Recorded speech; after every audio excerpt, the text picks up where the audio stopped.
Fox Sports. We are Fox Sports. We are Ohio.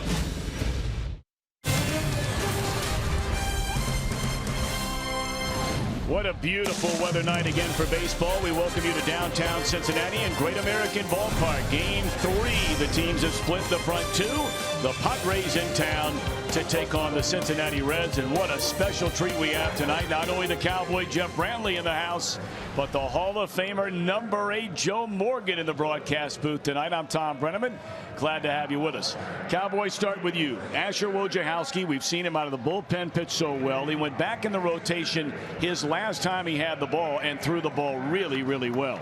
Yeah, Tom, you look at it, most times it's very difficult to come out of the bullpen and then go back into the rotation and elevate that pitch count. But Wojciechowski, I thought he did a phenomenal job his last time out. The aggressiveness that he picked up from the bullpen has really helped him. He was throwing a lot of strikes, really pitched inside well, I thought, in that ball game. And when he missed off the plate and not in the middle of the plate. But it's not just about the starting pitching, it's about the hitters, Joe, and I know you like them. Well, I like this whole lineup because when you look at this lineup, it has speed. It has good average hitters. It has smart hitters. And it also has power. And, of course, this ballpark is going to make you powerful. When you have the speed of a Billy Hamilton, when you have Kozart's consistency that he has shown this year, and then you have Joey Votto, I mean, it doesn't get any better than that. And Adam Duvall has become one of my favorite players to watch because I think he sets pitchers up sometimes. I mean, he'll swing badly at one of those breaking balls. Next time they throw it, it's deposited in the stand. So I'm a little surprised that this team is where it is as far as wins and losses because they do have a good lineup and an excellent defense. Yes, they do. Boy, it's great to have Joe up here tonight. I know you're going to enjoy it. When we come back, the commissioner of baseball was in Cincinnati today. Boy, the RBI World Series, both baseball and softball. You'll hear from Rob Manfred when we come back.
Out their award-winning lineup only at your Tri-State Chevy dealer. And by Skyline Chili. Feeling good, it's Skyline time.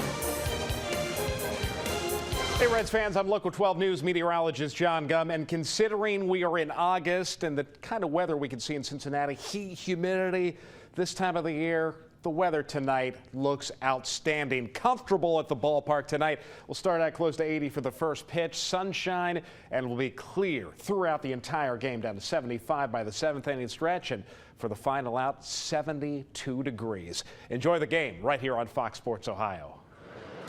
All right, second straight year the Reds have hosted the RBI World Series, reviving baseball in the inner cities. Baseball last week, the softball edition this week. And to show you the importance that Major League Baseball is putting on the program, second straight year, the commissioner of Major League Baseball, Rob Manfred, has shown up in Cincinnati to promote the event and to meet the participants. This morning at the Marriott Kingsgate, they held a round table.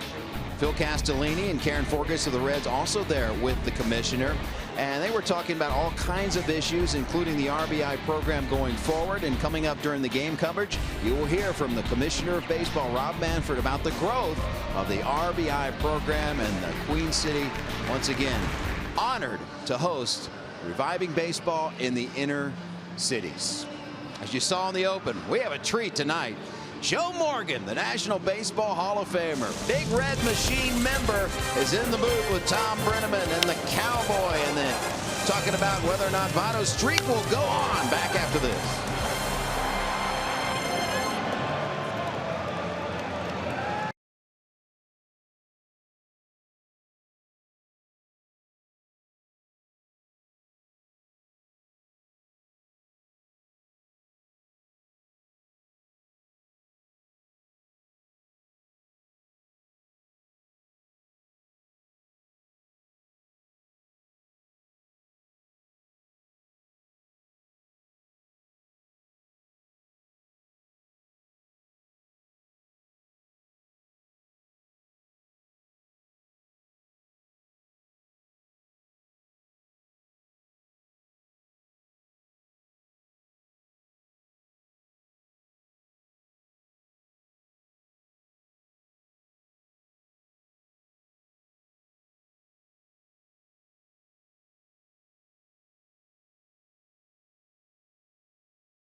Former #1 pick who has spent so many years in the minor leagues getting a chance with this Reds team this season as a starter, pitched well in the bullpen, and now his second straight start coming out of the bullpen is Asher Wojciechowski. The lineup he'll face for Andy Green, San Diego Padres, presented by Menards. Margot in center, Spangenberg at third, Perella having a big series in left, Solarte at second, Myers at first, Renfroe in right, Hedges, Coleman, Travis Wood, the one-time Red, the latter third, and Asher Wojciechowski. At times we have seen him be very, very good.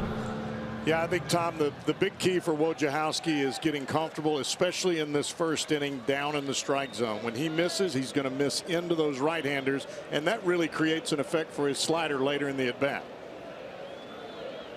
You brought up a great point there, Jeff. You know, we've always said keep the ball down. Do you think that's the way to go now in this modern game when all they're doing is uppercutting? and so forth. You know, sometimes I think you have to go up in the strike zone. We may have to just start talking about stay out of the middle. First pitch swinging on a fastball is Margot, and looking into the bright sunshine is Hamilton, and he stays with it to make the play. Let's look at the Reds on defense. A lot of changes tonight. This is the first time in a long time where Brian Price has given a number of his backup players a start. Talking primarily about Kiblahan in right, Alcantara at second base, and Stuart Turner behind the plate. For all three of those players, you're talking about fewer than 12 starts total for each player during this entire 2017 season. Now Spangenberg trying to bunt his way on. Votto will flip to the covering pitcher, and the head first slide is in time. That's all you can do there. Well, they made the play the way you're supposed to make it, as you mentioned, but you know, it's funny when guys go in head first, and that's how they hurt their hands and they get hurt. You know, you're supposed to run through the bag at first base. Nice play by Joey. Gives him the glove flip, but Wojciechowski just can't beat him to first base. Joe, have you ever talked to Billy Hamilton about all the head first sliding that he does? Because you never did that as one of the game's best stealers. One of the things I found out early in my career, you know, Maury Wills, Lou Brock, all those great base stealers, they never went head first. It started with Omar Moreno, who was with the Pirates, and he was like 6'4" already, and when he stretched out, he got there very quickly. And you do get to the bag quicker if you go head first. But boy, the potential for injury certainly is significant. Well, if everybody thinks about their hand injuries, there's so many things. The throw from the catcher can hit you in the face. The guy can go up in the air and come down on your hands. He can block you off the bag, which is what they used to do. So there are a lot of things, as you mentioned, that can go wrong if you go head first. Only one thing can go right. You're safe. That's the only one.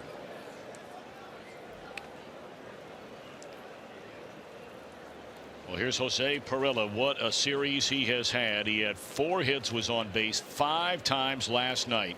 2 doubles, 2 singles, a walk, scored 3 runs. And of course, that came on the heels of his first ever major league game where he hit 2 home runs in a game. It's part of our Elk and Elk storyline, where some of these Padres have just been beyond belief against Reds pitching. Perella, a 500 batter. Solarte, nearly a 500 batter, has knocked in 6. And Hedges, a 500 batter.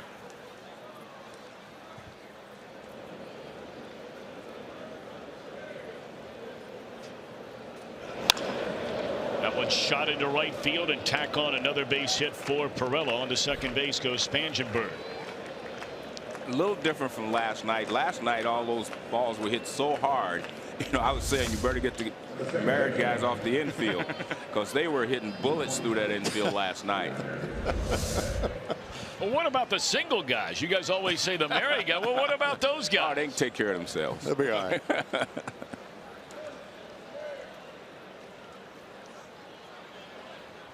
In fact, if I'm not mistaken, I think 3/4 of this Red starting infield tonight are single.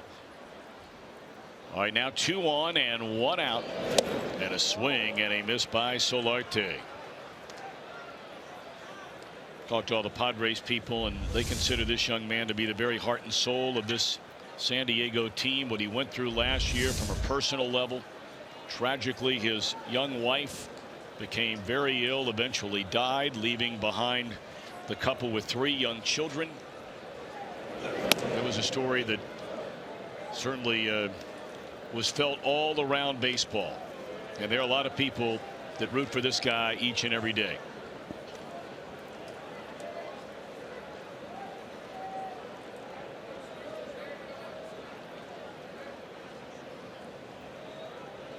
Two on, 1 out, 1 ball, 1 strike on Solarte. Fastball up and in. Yeah, you notice tonight, Tom, he's playing second base, and Spangenberg is over at third. More times than not, you'll see Solarte at third base, and they're trying to figure out somebody that can play second, because Ryan Schimpf didn't quite pan out. Now they've got Carlos Asuaje in that spot. I thought Asuaje's looked pretty good in this series. 2 balls and a strike. Good breaking ball there, down and in. All he could do is ground it foul. Yeah, 2 of the balls that Billy Hamilton robbed last night were off the bat of Asuaje.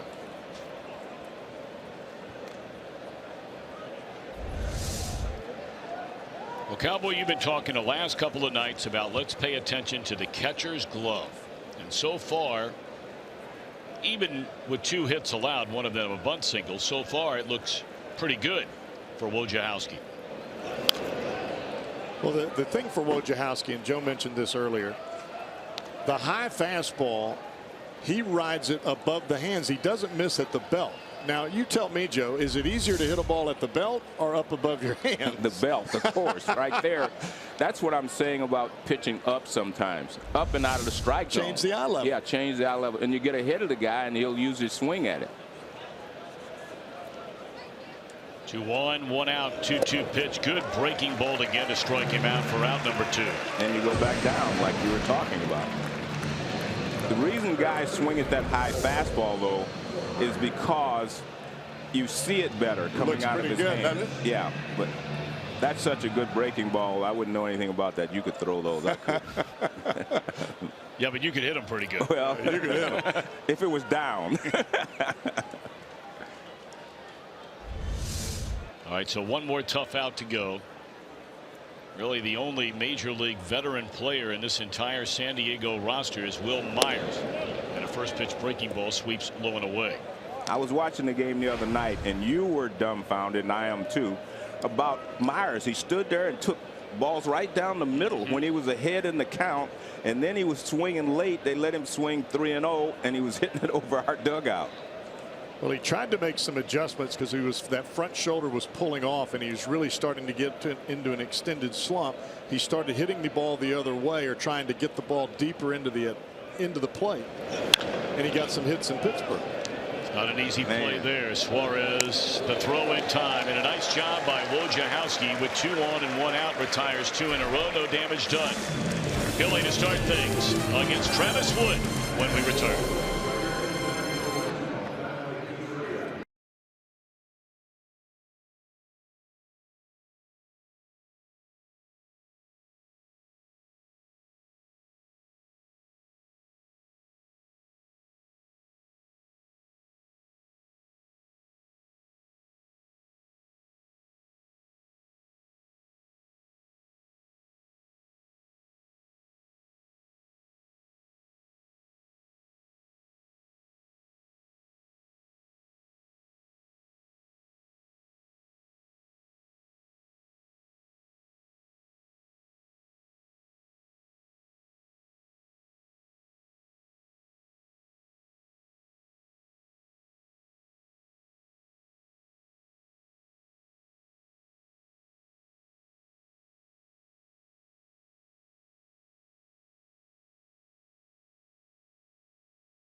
Leading off in center, and then a lot of changes, as we mentioned a moment ago. Kimland in right, Votto, Duvall, Suarez, nothing new there. Peraza in the 6 hole. The latter third of Stewart, Turner, Arismendi, Alcantara, and Wojciechowski. And we've seen Travis Wood, of course, with the Reds, many years out of the Cub bullpen, and just picked up by San Diego. Likes to cut the ball in hard on the right-handed batters. Still uses that sinking fastball away. Not as many changeups as we saw when he was a beginning starter in the Reds organization. He had tremendous success pitching out of that Chicago Cubs bullpen, and of course won a World Series ring a year ago. And whenever he's pitched against the Reds, for whatever reason, he has had uncanny success, better than he's been against anybody else. There's only one Red in the entire, well, not only lineup, but even those sitting on the bench. It has a better than 200 batting average against Wood, and that would be Joey Votto. I could have guessed that, huh? Joe, did you hit your old teams good? Like when you went back to Yes, play the Astros I did. Is there a little extra incentive in there Yes, for you? there definitely was.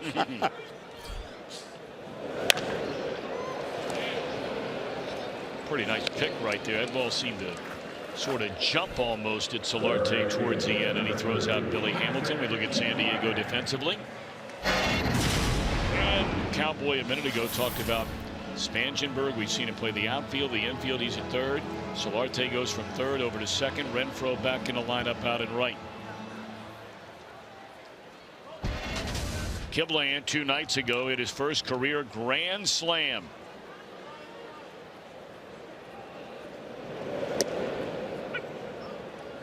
And amazingly, he hit it out of right center. That's something we can talk about later. Kibland tonight making his 19th start of the season. I've never seen so many guys that aren't power hitters go oppo this year.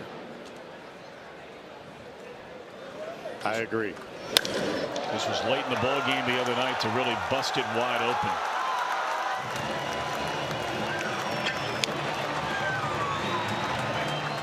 Why not smile? Who did you get your first grand slam off of, Joe? You remember? I can't remember the first grand slam. You remember everything. I can't yeah, but I believe can remember my first home run. It was in Wrigley Field, and I hit it over the Babe Ruth sign. It went out of the whole ballpark. I didn't get the ball back, so I can remember that one. That's a good place to get a first. Yes, it was. Yes. Oldest ballpark in the league. 2-2 on Kibland. Make no mistake, I'd hit a couple in the Astrodome that just didn't quite make it. Well, there were a lot of guys back in those days. Yeah, that was the biggest ballpark in the world at that time. You know, it's so funny. I still go back down there now for football games, and I never thought that any building could ever look bigger than the Astrodome. That place looks like a playpen compared to that football stadium now. I've seen that. Kibland a fly ball to center for the second out of the inning.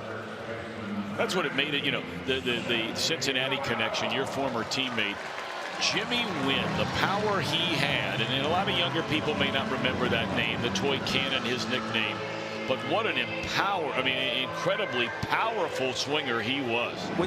One thing about him, you know, he's from Cincinnati, but he would swing a 36-inch, 36-ounce bat, and he wasn't much bigger than I was.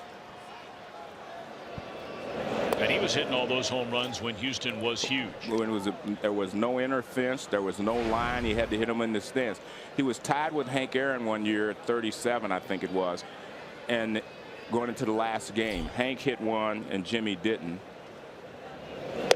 But Hank said, as far as he's concerned, Jimmy Wynn was the home run champion because right? where he played. Yeah. He had 37 home runs with that big bat, and they weren't just scraping. They were out of that big ballpark. It was unbelievable. 2-0 on Joey Votto. My, oh my, has he been unbelievable. Speaking of guys that can swing the bat, Joe, tell me how difficult it is to walk more than you strike out. I used to always look at that from a statistical standpoint when I would face a guy, that's the Joey Votto. Right. But the difficult part is to hit for a high average and not get your 4 swings a day. Going 0 for 2. This ball is hammered into left center field, and Votto hits it off the base of the wall, and Joey will pull up with a 2-out double. What do you mean by that, not get your 4 swings? Well, most times, you know, the good hitters, you know, let's go back and look at them. The Rod Carews guys who won batting titles, Tony Gwynn, all those guys. You get your 4 at-bats a day, so you end up 1 for 4. That's great. But when you go 0 for 2, then 0 for 2, and 0 for 2, that's what catches up with you. You do not get your swings every day. And that's why you don't see those guys hit for long hitting streaks either. And it's interesting to know that that's right in concert with what you're talking about, Votto or IGS bringing the energy. I was surprised at the longest hitting streak of his career. That base hit makes it at 14. The longest of his career is 17. Yeah, that doesn't surprise me because, again, he doesn't get all of his at-bats. You know, a lot of times you get an at-bat and you end up getting a hit your last at-bat. When you're as good a hitter as Joey is, and as good a hitter as Tony Gwynn, those guys, your last at-bat sometimes may be your best at bat because you've seen the pitcher 3 times, or you're warmed up, you're just ready, you're just in a better mood. And when that's taken away from you, it's tough to have that longer hitting streak. 0-1 on Adam Duvall. You mentioned his name, Joe. You know, of all the outfielders in the National League the last 2 seasons, this young man has knocked in more runs than any of them. And I'm still about the RBIs for the outfielders. You know, the new system says RBIs are not that important. Well, they are to me, because that's how you win games. And you got to score, right? You have to score. I don't understand that, but an RBI is still tougher to do than to score a run.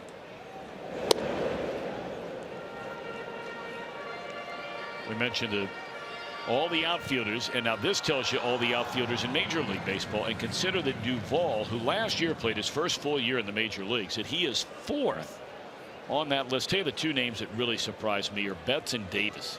Davis is the one that surprises me the most. Betts had such a fantastic year last year. He put a lot of those numbers together last year. But Davis, he hits 40 home runs, you know, but he's not that great a hitter. But he does get a lot of them with his home runs. And that's, you know, that works. There's Joey thinking about hitting. So how important is it that Adam Duvall do well for the benefit of Joey Votto? Well, you know what? We all think about the guy that's hitting behind the great hitter, but guess what? They're not going to change just because Duvall's back there. Joey Votto is Joey Votto. They're going to pitch him the way they pitch him. It doesn't matter. We've seen him walk a lot of times in situations you say, well, you can't walk him here, but they do because he's such a good hitter. And he has such a good eye. He's not going to go out of the strike zone. But it's great to have a guy like Duvall hitting behind him because he picks up a lot of those runs. It's off the inside corner. They walk Duvall. So a 2-out rally here for the Reds. A double by Joey, a walk to Adam, and here comes Suarez. Hey, they have a lot of respect for Duvall in this league, I guarantee you. And we just saw an example of it right there. Well, you live out in the Bay Area. You don't think those Giants would like to have him back, do you? Isn't that amazing? And they've been trying to get a left fielder and outfielder for the last 3 or 4 years, and this guy didn't get a shot. But we're thankful, aren't we? We sure are. Oh, yeah. All right, here's a chance for Suarez. He has 18 home runs and 54 knocked in. And the pitch is in the dirt, ball 1. That was a little bit of a cross-up with Austin Hedges and Travis Wood. It's not fun to catch a fastball like he just caught this one. Oh. Did he catch it or did it catch him? It caught him right on the wrist. Man. What do they call it? The tools of ignorance? Yeah. You got to be crazy to get back there. We're using second sign, Travis, not first sign. Runner on second base. You see those things get confused every once in a while.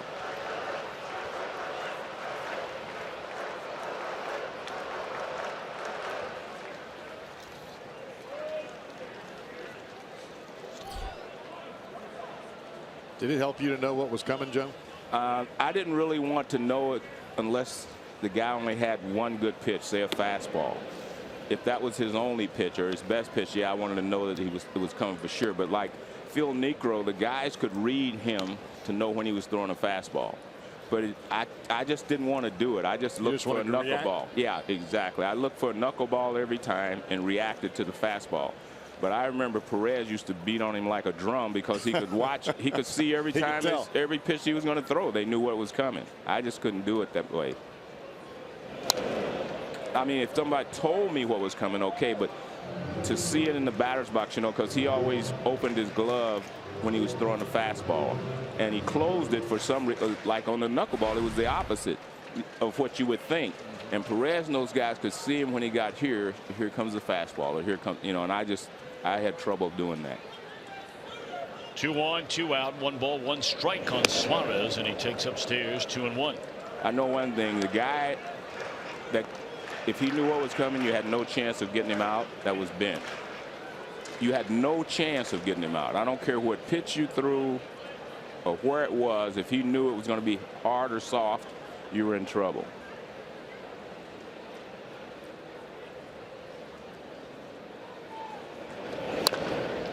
Bounce foul. It seems like guys that I played with in the game, there were certain guys that wanted to react, as you were talking about, because they felt like if they knew a fastball was coming, they were going to get jumpy. That's exactly right. That's what I mean. If I knew a fastball, unless he was just a fastball pitcher, then it just, cemented what I was thinking. But if it was somebody like Necro and they said fastball is coming, I didn't want to know that. Because he couldn't throw it by me, All righty, the count is run full on Suarez, so now the runners get started on this 3-2 pitch with 2 outs here in the last of the first inning. This kid has come a long way as far as seeing pitches. He's starting to get many more extended at bats like we're seeing right now. Wood the pause and a 3-2. We'll do it again. When I was broadcasting, and the first time I saw Albert Pujols, we were in the Astrodome, not the Astrodome, the new ballpark there. Minute Maid. And I watched him hit the first at bat. And I remember telling John Miller, he reminds me of Tony Perez. I mean, that was his first at bat game in the. I said, man, this guy's going to be something special. I guess right there, But Suarez, I saw him in spring training. And I thought he should have made the team that year, but they had a numbers situation, and he went to the minor leagues, and and then he came back later. But there are certain guys, when you watch them hit and watch how the ball comes off of their bat and how they get the bat to that position. And I said, this guy is going to be a good hitter. The other guy that I saw that I was able to predict a little bit on was Jeff Kent. Yes. I saw him taking batting practice when he was with the Mets. And that ball was jumping off his bat. I said, man, this guy is going to be something special. And he didn't do well in New York. Right. A lot of guys don't. And then he went to Cleveland, and he was still struggling. But when he went to San Francisco, man. People forget what a great hitter and player and gamer he was when he played for the Giants. He had a little sandpaper in one Barry Bonds, and I think that pumped them both in the right direction. No, you're right. Good, very good point. 3 in a row have reached after Travis Wood retired the first 2 in the inning. So here is Jose Peraza. Now, last night we saw some signs from Peraza that by and large we have not seen all year long. A couple of things happened. One, he turned on a pitch and had a base hit into left. Most of his base hits this year have been into right. And he also walked twice in the game last night. Chance to do damage here in the first inning tonight. It's a ball and a strike.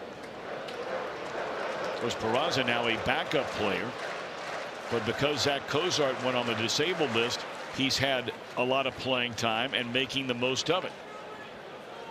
I mean, I was just shocked when you guys gave the statistic once that he hadn't walked in like 2 weeks. Oh, it was longer than that. Longer than that. It was 2 months. 2 months, right. I mean, I just don't understand how you never walk, because the pitcher's wild at some point, but he's an aggressive hitter. Swung at the first pitch here. I mean, he just, when he sees it, he goes after it. Yeah, he went 189 plate appearances, 189 in between walks. Votto, Duvall, Suarez. The runners at third, second, and first. 2 outs. 1 ball, 2 strikes to Peraza. Good eye there.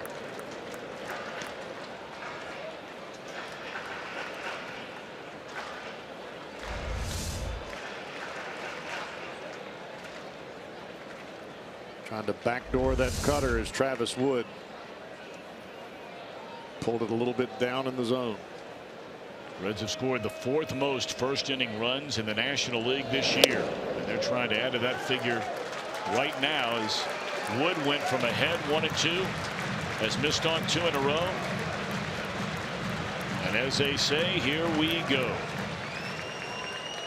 Everybody moving on this 3-2 pitch.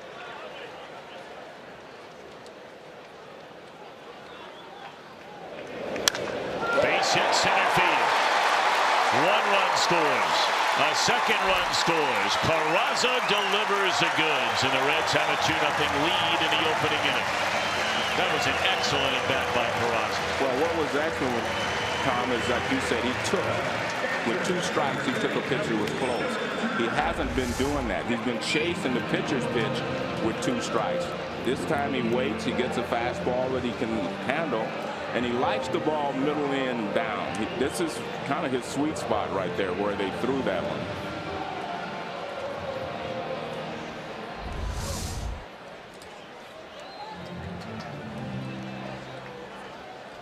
Stuart Turner now comes to the plate, getting a rare, and boy, that's in capital letters, rare start. He has only started 2 games since the middle of June, and we are nearly midway through the month of August. Tonight is his 8th start for this entire year. He had a little time, of course, on the disabled list. In the air to right will back up Renfroe, but a nice start for the Redlegs. They scored twice with 2 outs and nobody on to begin the inning.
Special treat having the Cowboy over on the television side, and the Hall of Famer, number 8 jersey retired, Joe Morgan. Boy, it's nice to have you up here in the booth with us tonight, my man. Well, it's great to be here. You know, I haven't broadcasted so long. Hey, when he said go, the red light came on. I didn't know if I was going to freeze or not. I think you're all right. You got it.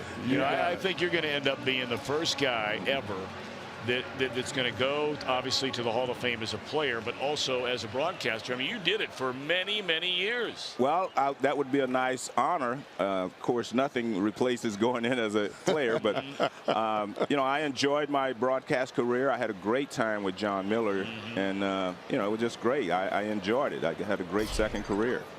How many years were you guys here on Sunday Night Baseball together? I think it was 26. Boy, what a run it is. Yeah, it was. Tremendous. Reds lead 2-0 as San Diego bats here in the second inning against Asher Wojciechowski. Asher gave up a bunt hit and then a soft single into right with 1 out in the first inning, retired the next 2. And his team puts a 2 spot on the board in the bottom of the inning. Jim Day is with us tonight. I don't want anybody to think all of a sudden we've just, you know, thrown him out with the laundry because Joe showed up. We considered it, and it might be in the cards down the road. But we understand he'll be back later on. He offered me his tie tonight. He did? Yeah, I thought I had ties in my room, but I didn't. I don't know if I'd get anywhere near those. That's taking a fastball and taking a big hack at it as Renfroe. It's one of Cowboys guys here, Joe. Mississippi State guy. Right, Cowboy? That's right.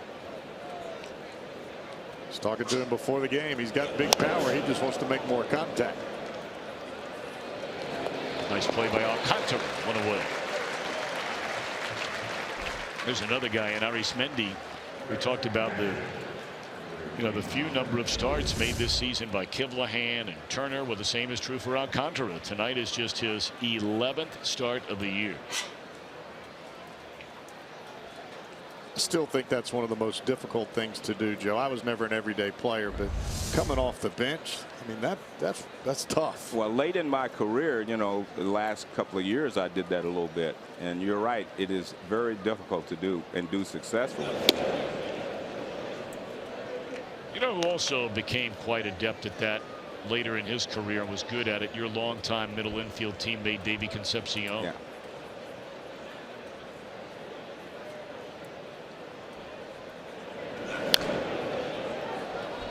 See what I'm talking about with that riding fastball up? It seems like they're on it, but they're under it. No, they're not on it. Right. It may look that way, you know, for the naked eye, but you and I know that no, he wasn't on that. He got beat. Yeah. He just got a piece of it. 1-1 pitch on Hedges, who's had great success against the Reds this season. There's a towering fly ball to right, and Kivlahan waits on it for out number 2. You need that one just a little higher. Yes. You know, I'm curious, Joe, to hear your thoughts. You're the one that brought it up initially tonight. But when Joey Votto was asked about having players in their swing plane start to, you know, have more of an uppercut swing, Votto says he thinks hitters will never reach their full potential by trying to change their swing in that regard. You have any thoughts on that? Yes, I agree with him, but that's why you have so many guys. You have a lot of guys hitting 2-0, 2-1, you know, 200 because they have that uppercut. And when you have an uppercut, your timing has to be perfect because you have to catch the ball at the exact moment that you start up the ladder, and you just have more holes. There's more margin for error when your swing is level. You can hit it anywhere in that swing and still hit a line drive someplace, as Joey Votto does a lot of time. But I mean, it's kind of an all or nothing swing is what it amounts to, but that's kind of what we're looking at now. Yeah. Guys hit, you know, 20 home runs, strike out 160 times, and they get paid. So it seems like the guys that have the flatter swings, right, their bat stays in the zone longer. So even when you make your nasty pitch, they may not center it up, but they foul it off. And they don't miss it. They can get a piece of it, but there's so many holes in a guy's swing when he has that uppercut. Perfect inning for Woj. Reds lead 2-0.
Every device. Watch every out-of-market regular season game live. Visit MLB.tv for details.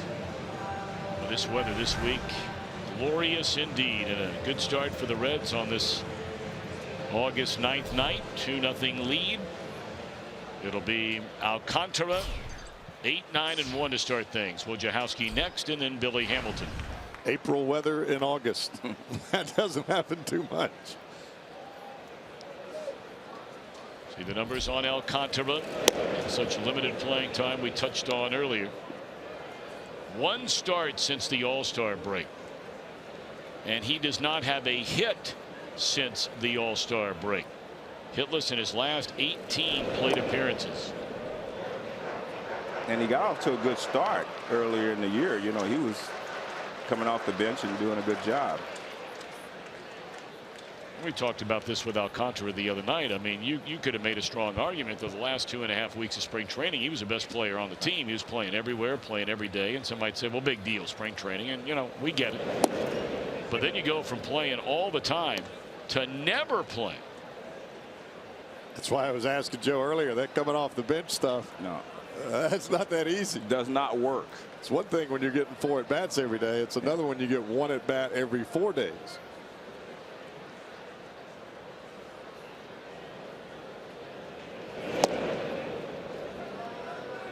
Wood wondering where that missed. Bruce Druckmann, the home plate umpire tonight. Chad Whitson at first base. Mike Everett at second. And Jordan Baker down at third. Looked like a good pitch. But new life for Alcantara at 2-2.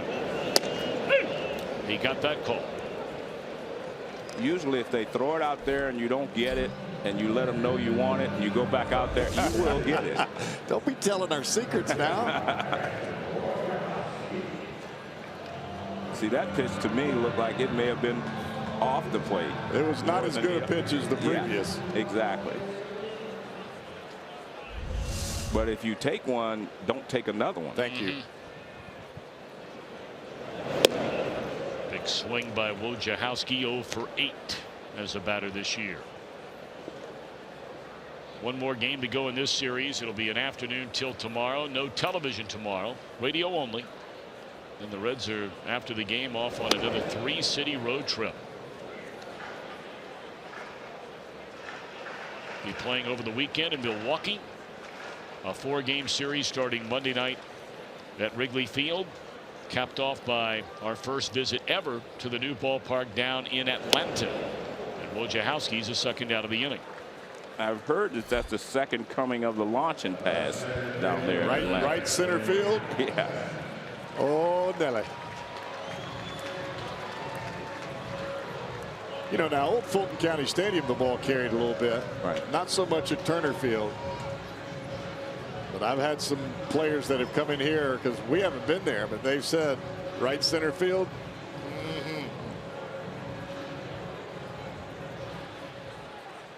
Someone gave me a lesson the other day, said, you know, altitude wise it's second to Colorado or something. Really?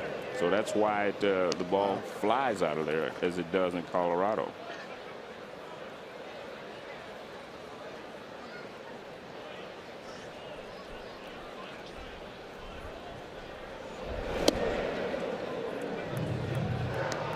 Well, you know, Joe, this day and age, fans love offense. They really like that home run now. Yeah, it's become the end thing. It's the end thing. What was that? Greg Maddux did the commercial. Dig the long ball. And he was right.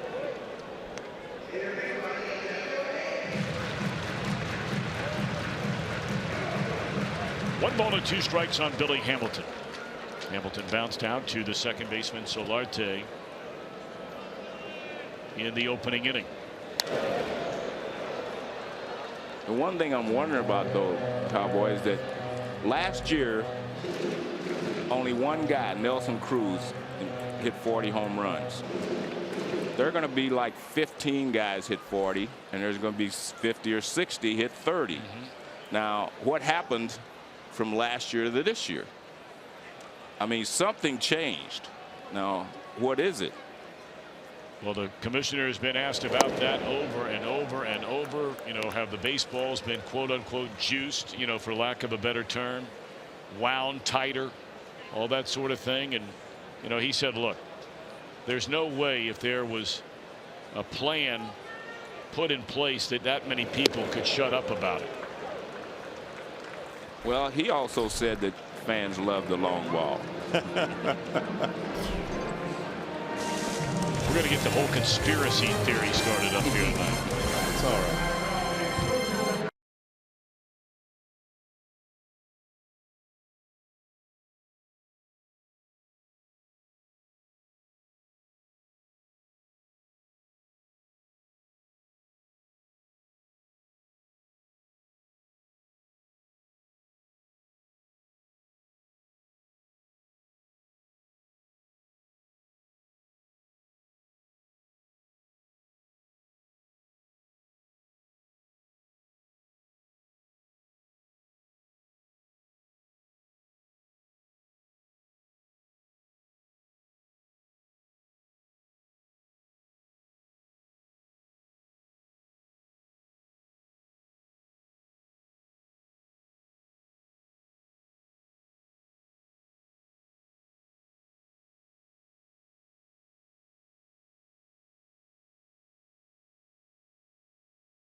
Set to begin the top half of the third inning alongside the Cowboy Jeff Brantley and the Hall of Famer Joe Morgan, Tom Brenneman, our entire Fox Sports Ohio crew at Great American Ballpark in Cincinnati. Reds got 2 in the first inning, and that's where we stand with San Diego batting in the third.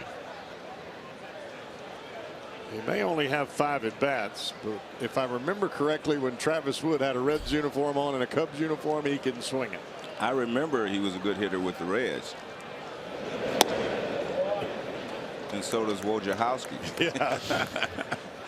Dropped that little breaking ball on him. 9 career home runs for Travis Wood. That's a big number. 9 more than I got. And we gave you that note last night about the San Diego pitcher Perdomo. 3 triples so far this year, more than all pitchers combined in Major League Baseball this year. Started to look like he went. He did. And Wojciechowski has his second strikeout of the night. A lot of pitchers can hit till they start throwing this one. That swerve or something that breaks away. Well, especially after he threw it for a strike earlier. Pitchers don't get to see too many of those.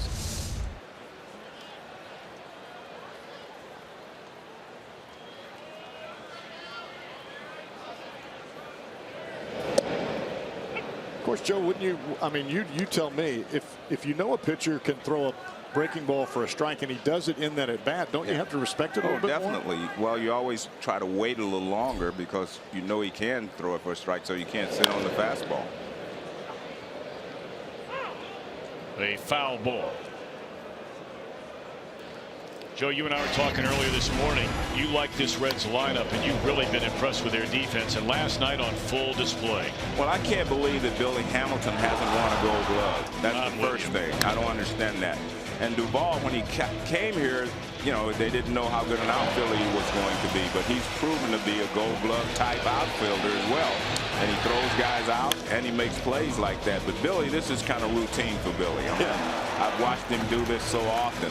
I've never seen a guy move from the infield to the outfield and get the kind of jump on the balls that he gets. It just usually takes a long time to learn that. It also makes you wonder if he perhaps possesses just extraordinary vision. Yeah. Well, you know, I've always said to be a good defensive player, same as a hitter, you have to have good hand-eye coordination. You have to be able, and I'm speaking mostly on the infield, because the infield you have to see the ball and the spin off the bat to know pretty much what it's going to do, when it's going to take that bad hop or when it's going to hop up. You have to be able to read those things, you know, to be a good infielder. And I would think the same thing is in the outfield. Otto coming down the line and a runner getting out of his way, and that's a second out. You know, not only can these guys go get the ball, but once they have it, they've been extremely strong and accurate. I mean, Billy Hamilton leads the National League, and look who's Adam Duvall is second. And the unusual thing is, because this is such a small ballpark, you don't usually have things like that. In big ballparks, you can, you know, get some assists because guys are running. But here, you know, the balls, when they get in the air, they usually go out. 2 down for Spangenberg. He had a bunt single, just brought it with him up the first baseline his first time up. Seems like almost every time a ball is hit to left center field that may carry him off the wall, Duvall gets to the ball with his back to second base, and he comes up throwing. He's thinking second base immediately. And a lot of times he gets the guy sleeping, thinking he's got an automatic double. Well, there's no doubt that the defense has really, I mean, it may sound funny, but has really helped the pitchers this year. And I thought it was interesting last night, Sal Romano referred to that. He said it could have been worse if Billy and Duvall would not have made the plays that he made out there, so that they made. So, you know, you have to recognize that. Well, you look at that first play we showed you, Hamilton leaping and crashing into the wall, catching that ball back behind him as it turned out. That was the first batter in an inning where the Padres would have 3 hits, but they didn't score. There's a defense on cue again. And this time it is Votto taking away extra bases. Defense, the name of the game in that inning.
Defending world champion Chicago Cubs at Great American Ballpark. That'll be on the next homestand, August the 22nd, 3rd, and 4th. Tickets are available. Log on to Reds.com. Cubbies lost another one today to the San Francisco Giants. After winning the first game of that series on Monday night, they lose 2 in a row. Every time the Cubs look like they're trying to make a run, they fall back a little bit. And just when it looks like Milwaukee's ready to sort of, you know, close up the tent and fold the thing up, they'll get on a nice little run again.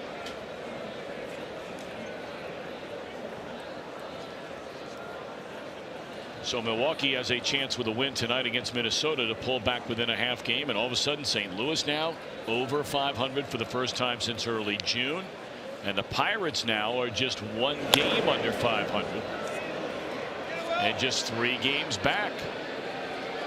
That's the first out of the inning. Joe, you watch a lot of baseball, and you know everybody going into the year said the Cubs are a can't miss to win the division, et cetera, et cetera. Milwaukee's in rebuild mode. We've seen the Cardinals sometimes look good, most of the time not so good. Pirates kind of in the same boat. You handicap that. Besides Chicago, any one of those next three you like to make a serious run when all's said and done? Well, I think the Cubs, because of what they did last year. You know, the confidence level going down the stretch is always important. And remember, Milwaukee hasn't been there in a while. And down the stretch, what happens a lot of times, especially with young players or people who haven't been there, they start trying to do too much. You know, hey, we got to do this. We got to light it up. We got to do more. And so I think the Cubs realize now how to win. And I think they're the ones that you have to say that they're going to have the best chance. That doesn't mean they will, because we know, the Cardinals over the years have always found a way, even when I don't think they have that good a team. And I'm still just, you're just not sure about Milwaukee. Yep. So I think, the Cubs have to have the edge. 0-2 on Joey Votto.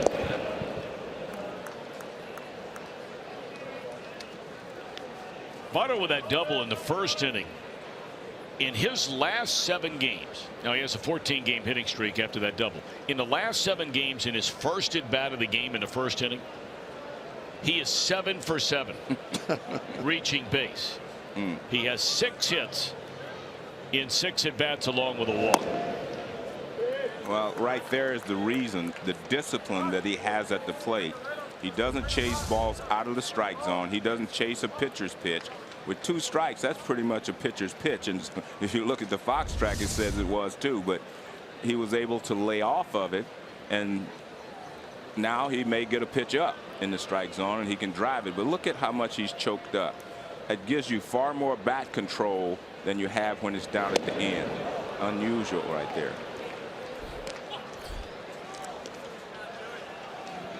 So, Joe, when you see a pitcher on the mound and you were a great hitter, where are you trying to pick the ball up at as he delivers the ball? You see, I think therein lies the problem with a lot of hitters, and these are the things that I learned from talking to great hitters. You try to find it as quick as possible. There are guys who say they try to pick it up after it leaves his hand, out front. But all the great hitters I've talked to, they try to pick it up right away so that they can see the spin, try to find out what the spin is doing.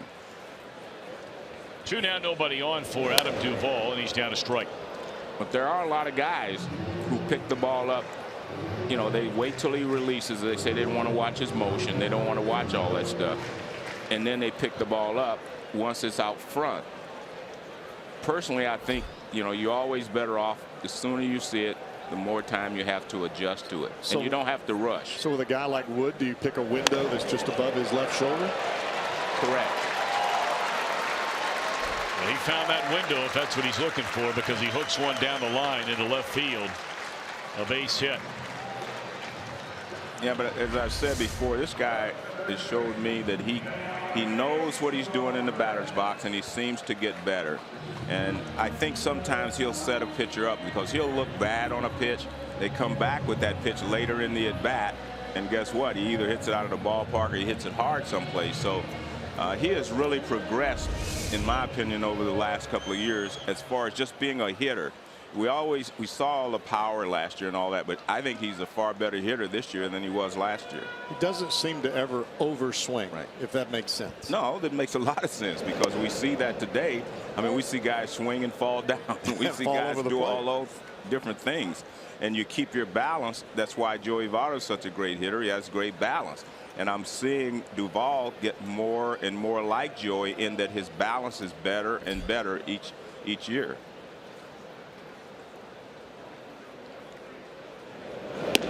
Suarez takes high. He drew a walk to load the bases in that first inning with 1 out. And then Peraza got to a 3-2 count and drove in 2 with a base hit. One of the reasons I think they're doing well with Wood and not chasing a lot of pitches, he doesn't throw that hard. So you have a little more time to recognize the pitch. High fly ball to left field. Backing up on it, Perella. Goodbye for Suarez.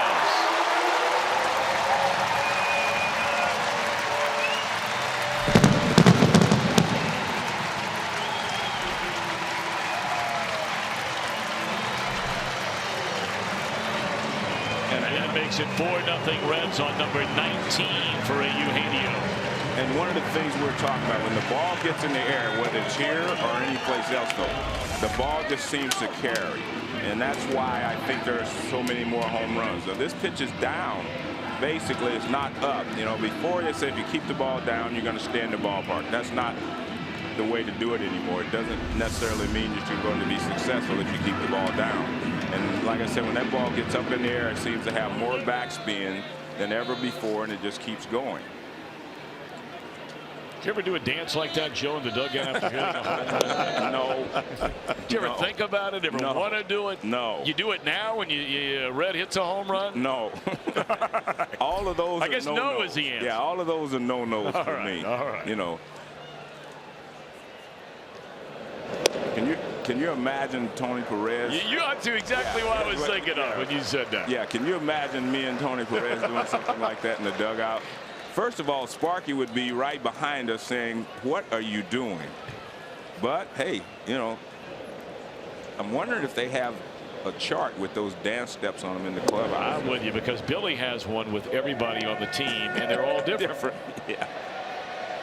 But whatever makes you happy, you know, whatever it takes to keep you in the mood and be successful and enjoy the game. Just you get have it done. to enjoy the game. I tell you, I can't. I have to keep hitting the cough button because I'm catching myself laughing. The picture of you and Doggy down there dancing around in the dugout. Yeah, with Sparky coming down the dugout. Yeah, that would be. Larry Shepard would have been really crazy about that kind of thing too. Clue right. down there, right? Yeah, Big Clue would have been standing right in the middle, stopping us. There's ball 4 to Peraza. This has really been a nice couple of days for Peraza. We were talking about Votto earlier and his approach to the plate. We have seen some changes in Duvall, sometimes choking up as we have with Cozart and Hamilton and Eugenio Suarez. So was there a hitter that you played with that kind of made you change a little bit about your outlook when you were coming up? If you want to know the truth, when I was a kid, I was so small that I couldn't hold the bat at the end. I just couldn't control it. You know, so one guy suggested I choke up. And I started choking up when I was 7, 8 years old, and I continued it. You know, some of the greatest hitters who ever played, Ted Williams, Barry Bonds, they all choked up, and it didn't cut down on their power. You have better bat control when you choke up. And when I got 2 strikes, I'd choke up a little bit more. We see Joey choke up a lot more when he gets 2 strikes. And again, I think it just helps you to control the bat, and it makes you feel like you do not have to rush. And rushing is the reason that guys swing so many bad pitches. They're rushing to get to the ball. They're afraid the guy's going to throw the ball by them. And so when you rush, I mean, you end up swinging a lot of bad pitches. Yeah, I've always said that the toughest thing for a hitter to do is to wait. Yes, it is. And, you know, the funny thing, people think, you know, guys throw 96, 97, whatever. You have a lot more time than you realize. And once you realize that, that's when you have a chance of being a good hitter. Joey Votto stands there and he don't care if you're throwing 98. He knows he has enough time. But a lot of times that's the problem. Guys rush because they do not realize that they have more time. And, you know, it sounds funny, you know, especially to people at home. You see a guy throwing 98 and even 100, like Chapman and those guys. But the guys that I watched that had some success against Chapman when he was here was the guys that stand here in a solid position and waited. Now they go get the ball. They didn't chase balls all out of the strike zone or up above the waist. You know, they were waiting for it. In the air right field. Well, Joe, it's been incredible having you up here tonight. I mean, if you want to stay for any longer tonight, you're always more than welcome. Well, you know what? I'm looking forward to it. I've had a great time. It's the first time I've had a chance to give my opinion on things for a long time. We love it. And it's fun. No, I enjoyed it, and I listen to you guys, as you know, just about every night I'm at home watching. So, you know, it's fun, and it really has been fun for me, too. We love having you here, man. All right. Great having Okay, you. guys. Joe will be back with us 2 weeks from tonight and next Wednesday night at home here at Great American Ballpark. Reds, after the home run by Suarez, lead at the end of 3, 4-0.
The field at the ballpark. For tickets to see the Avett Brothers, visit reds.com.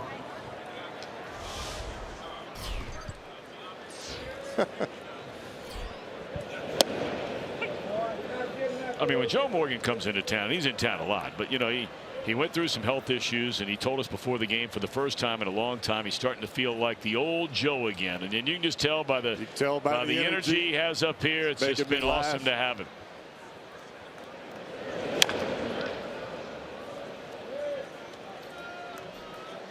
So that'll be quite a treat for all of you at home. I have no doubt about that, to know that the Joe Morgan will be joining us on Wednesday night, home games only, through the remainder of this season. Talking a little baseball. Oh man, he loves doing that, doesn't he? Amen. Just so interesting, the back and forth between you two guys, talking about some of the not so subtle and then some of the very subtle aspects of baseball.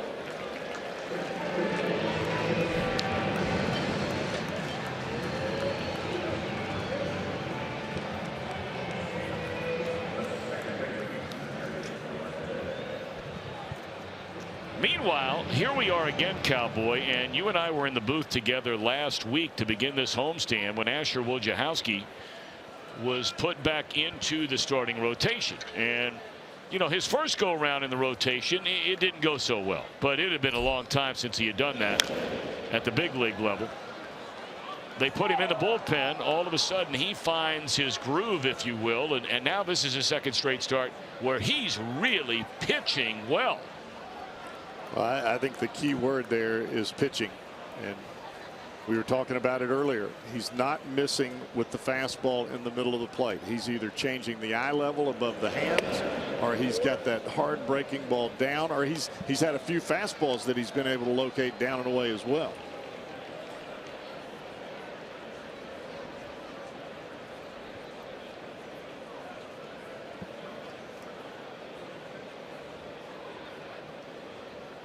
One ball and one strike, and hooked into right field by Solarte.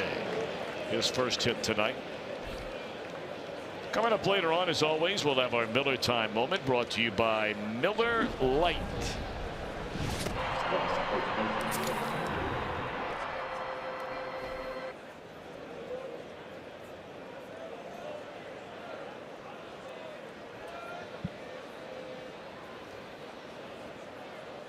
Three strikeouts in a game, not a single walk given up by Wojciechowski. And with one on and one out, he faces Will Myers, who ended the first inning, stranding two on a bouncing ball to Suarez.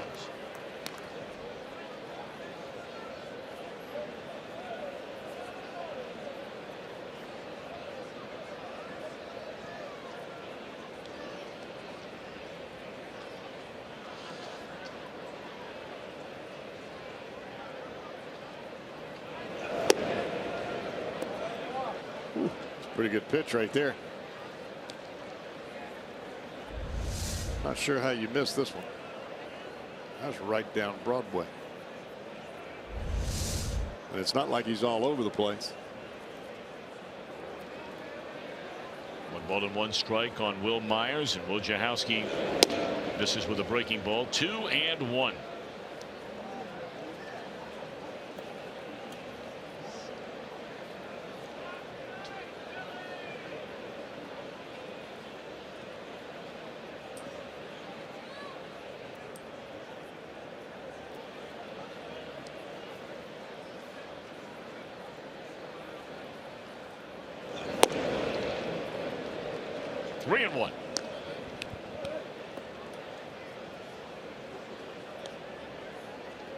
Myers, one of the few players we talked about it, I don't know, week and a half ago, that does not wear batting gloves. And there have been some great hitters through the history of baseball that went the same route. Mark Grace, first one that comes to mind. Probably the greatest of all of them was George Brett. Man, could he hit. One of the all-time great hitters. That's the one guy for a lot of people, Jeff, in our generation, our age group. You know, that was before interleague play. And for a lot of American League fans, you talk to them, they really wish they'd have seen Pete Rose play during, you know, those many great years. And for National League fans, George Brett comes to mind. That's a nice play by Kiblahan. That's a guy I wish we would have had a chance to see, you know, maybe every couple of years for a couple of series as we do now. And I think that is the one thing that continues to push interleague play forward, is fans in Cincinnati getting to see the New York Yankees every 3 years, or getting to see the Boston Red Sox, or maybe a team like the Yankees getting to see the Giants or the Dodgers. You just don't normally have those types of games being played unless they're in the postseason. Of course, we still have the Boston Red Sox coming to Great American Ballpark this summer. Yeah, how about how late they're coming in? Yeah, it's a second to last weekend of the regular season. That's September 22nd, 23rd, and 24th. A Friday, Saturday, Sunday. That'll be a huge weekend series, and Boston figures to be fighting for a playoff spot.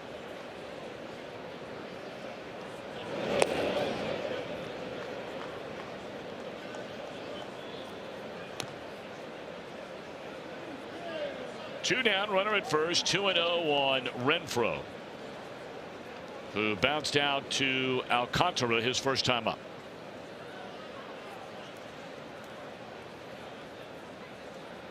Wojciechowski looks like he is dead set on keeping with the breaking ball and staying away from Renfroe.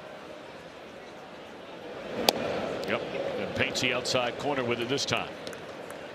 Yeah, that's a tough thing, I think, for a hitter. Is, and Joe and I were talking about this earlier. You throw the breaking ball for a strike, whether it's 0-0 or especially 2-0. Well, now what do you look for?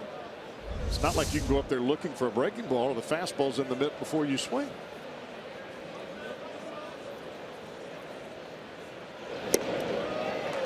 Now, he left that one up a little bit in the middle of the play, but he got away with it.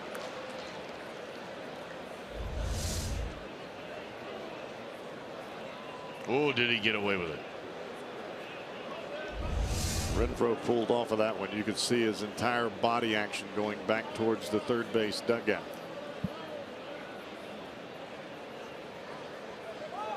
Well, the runner would have been caught. Took off way too early, but Wojciechowski wasn't able to see him. Wojo's trying to vary his set a little bit to play games with the hitter, but you can't forget about that runner.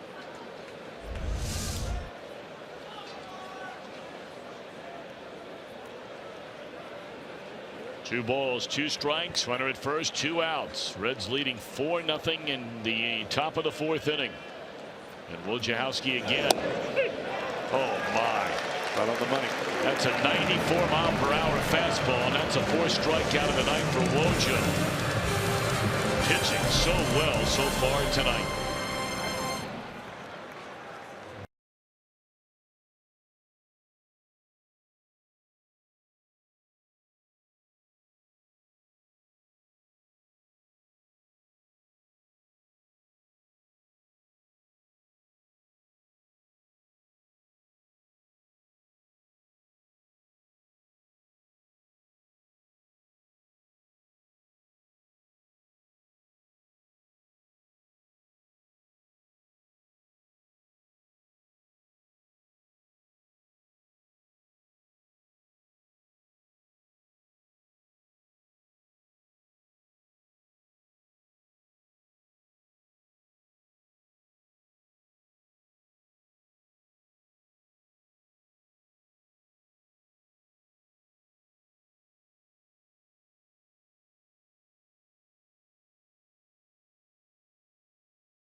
for the RBI World Series.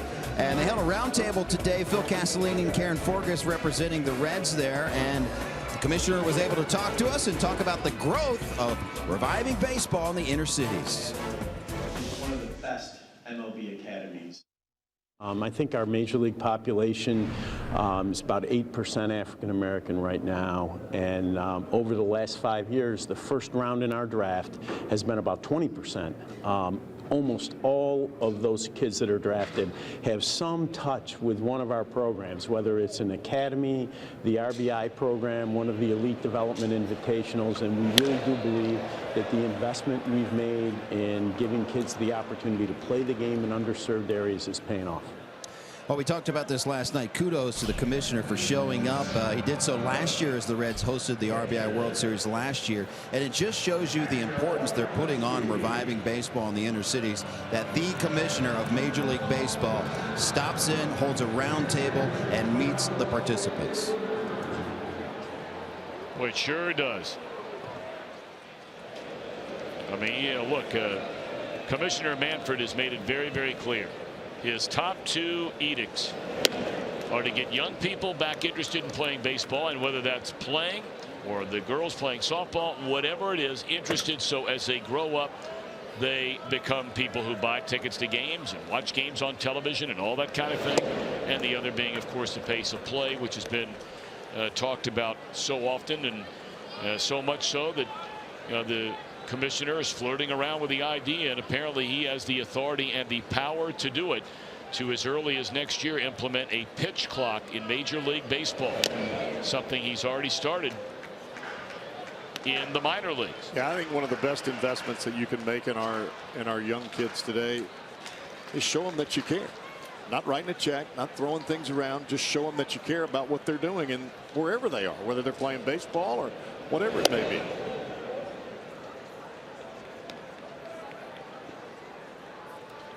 Here in a second, apparently, Jim Day, you were around today, obviously, for another big announcement that was made by Commissioner Rob Manfred today.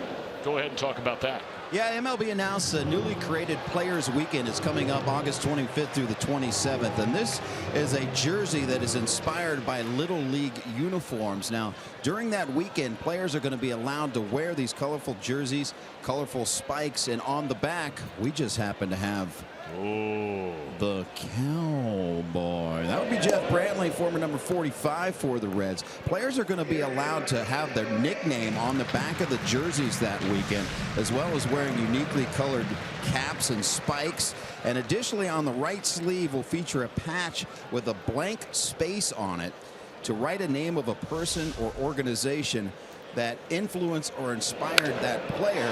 And they gave this to the Cowboy today as Wojciechowski sends a base hit. What do you think? Well, just so. And that is his first career hit. How about that? Could you imagine if all of a sudden he's rung up right there on his first career hit? Hey, he was or potential hit, obviously. He was busting it out of the box.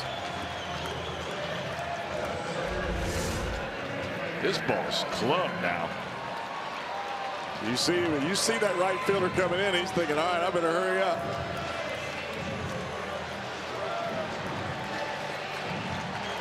So good for Asher Wojciechowski. He's pitching a dandy, and now a great piece of memorabilia to look back on one day. First hit in the big leagues. When those jerseys come out on the major league players, everybody's going to start asking, well, why do they call you that? You know that's coming, because there are going to be some sharp ones out there.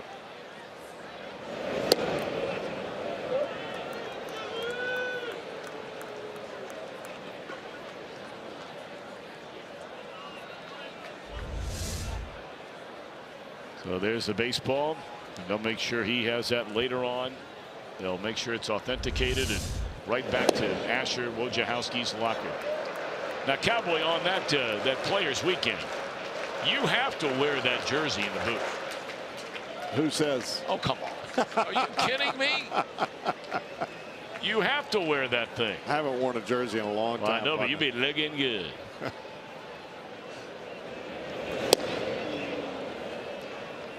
All right, let's take a look at the patch you had put on there, Cowboy, by Rick Stowe and his crew down there. For Dad. My dad used to always play catch with me out in the yard, working on my arm.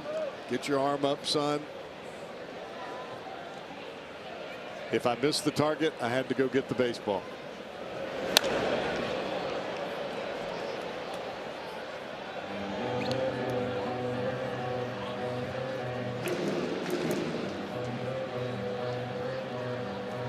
Reds with a 4-0 lead here in the last of the 4th inning. Wojciechowski his first career hit. He's at first with 1 out. And it's 2-2 on Billy Hamilton. 0 for 2 is grounded to second and struck out.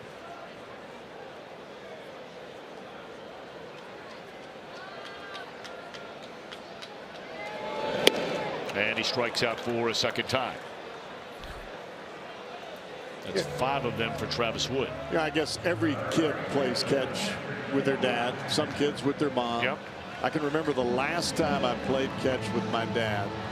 I had come back from Mississippi State. He wanted to come out and catch me. I threw him a fastball and it went by him. And so I thought, well, as a wild pitch, I got to go get it because I'm remembering since I was 10 years old doing it. Well, I come back, my dad's inside. He's sitting in a chair. And I said, well, what's going on? I had just one bad pitch. He said, I couldn't see it. So our days of playing catch are over. Wow. And I thought, oh, man.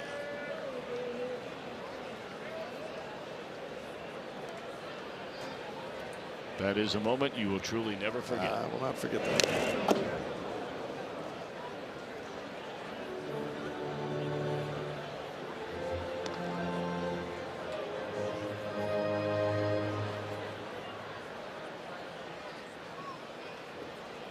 Mine went something along the lines of, I didn't see you at 1 o'clock in the morning last night at curfew, so now you're out of the house.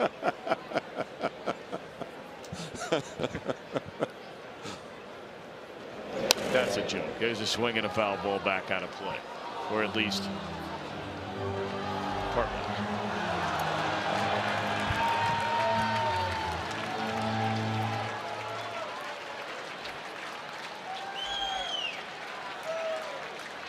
If you're Travis Wood here, you even with a left-hander on deck, the left-hander is Votto.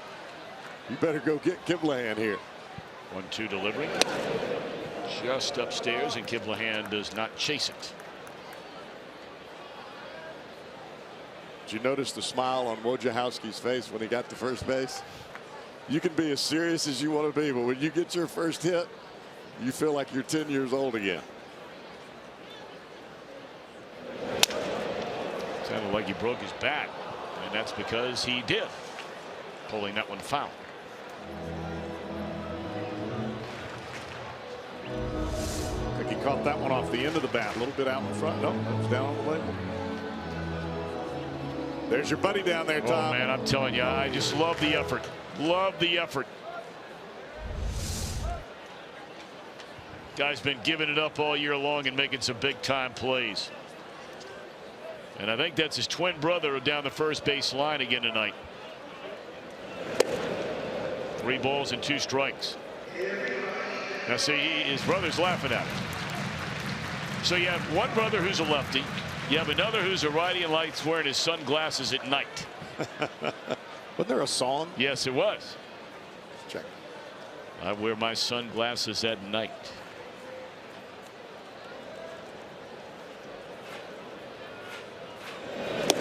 And there's ball 4, and you can hear Wood screaming at himself all the way from up here. He was ahead of Kiblahan at 1-2 and walks him to face Votto.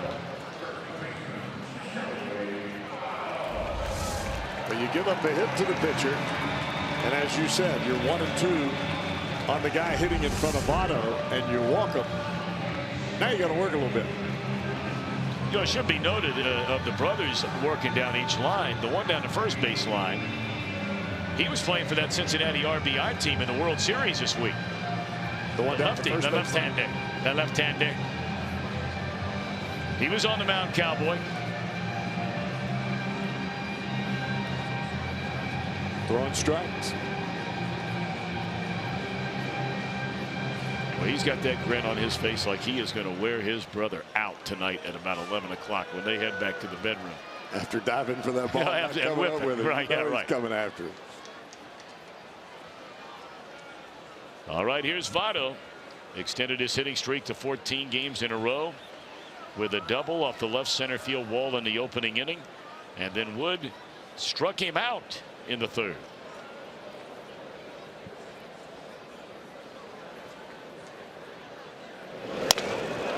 This one looped into right. It'll be a base hit. They're going to hold Wojciechowski. So Votto gets a hit to load him up.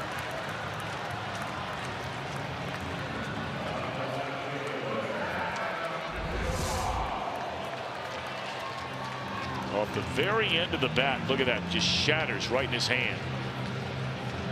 But good enough.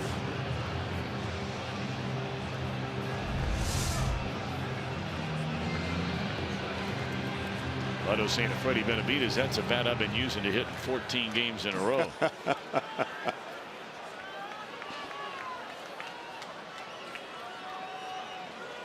All right, so they're loaded for Adam Duvall.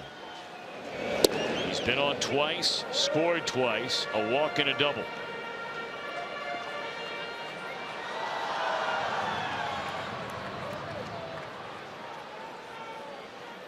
He lights one up right here, and he ties Votto for the team lead in RBIs. That pretty much kicks in the door on this game. Down the right field line. And what a play made down there by Renfroe. Perhaps a game-saving play, certainly to keep his team in it. Reds leave them loaded, but lead 4-0.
Mobile. Indians plays Michael Brantley on the 10-day DL with a sprained right ankle. Giancarlo Stanton, career high 38 home runs, leading the major leagues in that category. And the Rangers sold Ernesto Frieri to the Mariners for, you got it, $1. They could have had me for 50 cents. Scott Feldman today, he's been throwing bullpens in simulated games. It's not an arm issue, it's a knee issue. And Brian Price still had the door open for him to possibly start on Saturday, but there's a caveat, and you'll see him here with the knee. He still looks a little ginger on it. The decision is can he manage it, covering his position and running the bases? But just watching him going through this is just me speaking. I can't imagine he's going to start on Saturday, but the door is still open.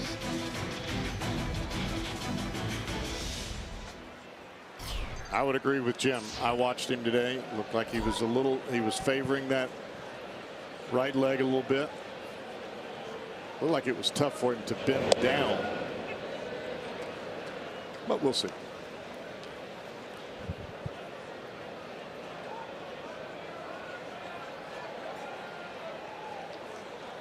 San Diego bats here in the 5th inning against Asher Wojciechowski, who's only allowed 3 hits in the game. And 2 of them came consecutively. They're the second and third batters of the night. That was a great changeup that Wojciechowski just put right on the outside corner to Austin Hedges. Well located, great arm speed. And when you can ride the fastball up like that, that thing probably looked like it was 1,000 miles an hour after that changeup. Pretty good sequence of pitches there from Wojciechowski. Four-seamer up above the hands. Good night, Irene.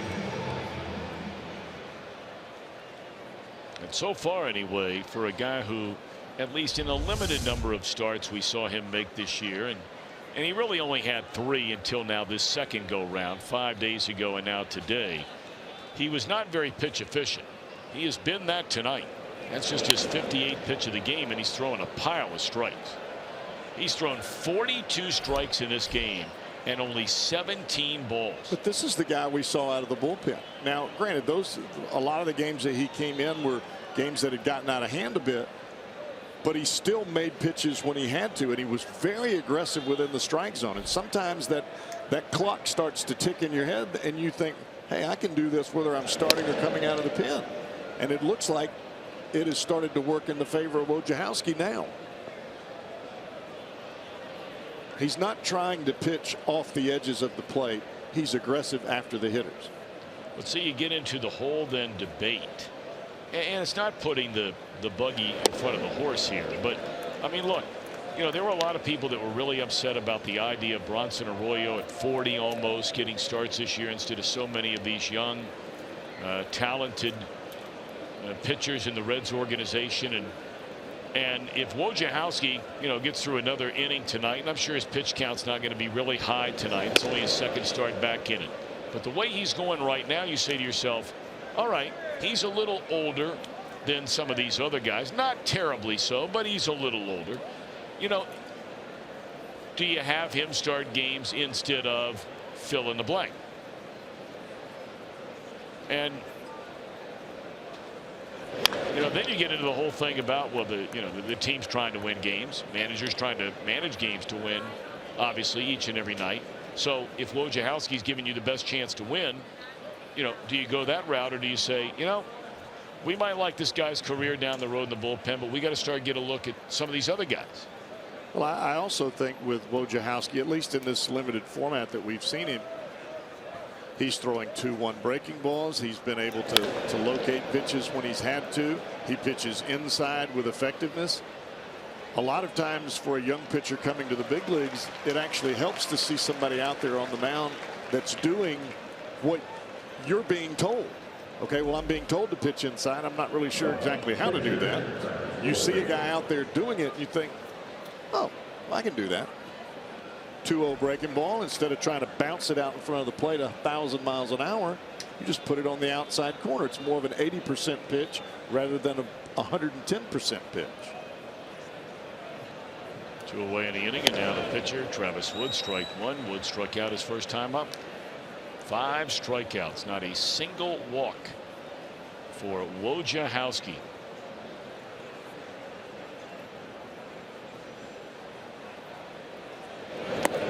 I think there's also something to be said about the incentive that Wojciechowski has. This was a kid that was on his last leg, really didn't have a team to play for. He got an opportunity with the Reds in AAA. He made the best of it. He's gotten up here and done even better than what he was doing in AAA. Sometimes it's your incentive. Don't worry about all the surroundings with the fans and the names on the back of the jersey. Just make some pitches.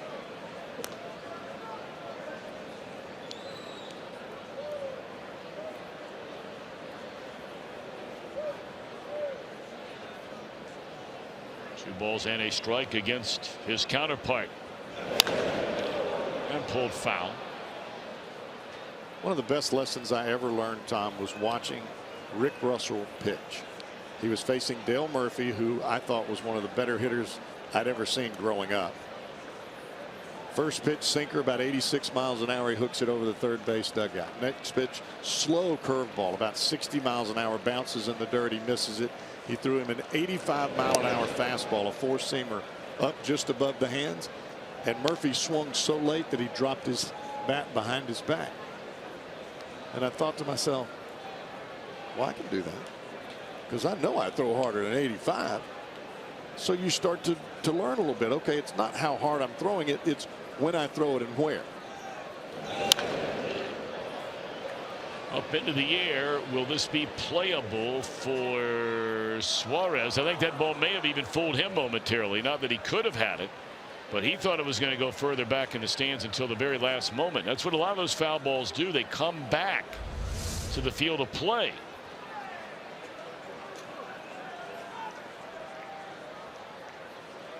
If you've ever sat in the stands and had a ball go straight up, maybe above your head, and as it's coming down, then all of a sudden it lands about 4 or 5 rows in front of you. That's the toughest part for a catcher when the ball goes up, because it looks like it's going out to the mound and it's actually going behind you. Gone swinging is Wood. A 1-2-3-5, 6 strikeouts in the game for Wojciechowski. Having a good night.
Reds baseball on Fox Sports Ohio, brought to you by Cincinnati Children's, changing the outcome together. And by your local Ford dealer, Ford. Go further. That's aboard Redzilla's Chip Day was last night. How cool is that?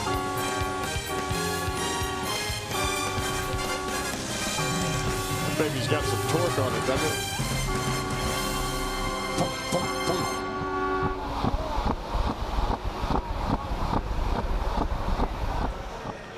As always, we send out a special hello to those watching over at Cincinnati Children's tonight. Hope this beautiful day has been a beautiful day for you, and pray for a better one tomorrow. Here's Suarez, and down to strike as the Reds bat in the bottom of the 5th inning, leading 4-0.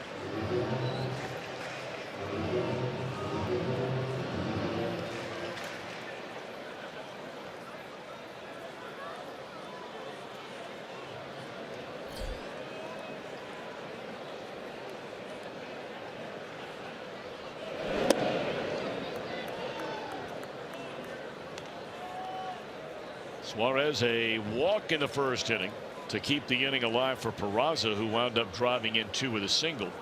And then Suarez drove in 2 with one mighty crack of the bat with 2 outs in the 3rd.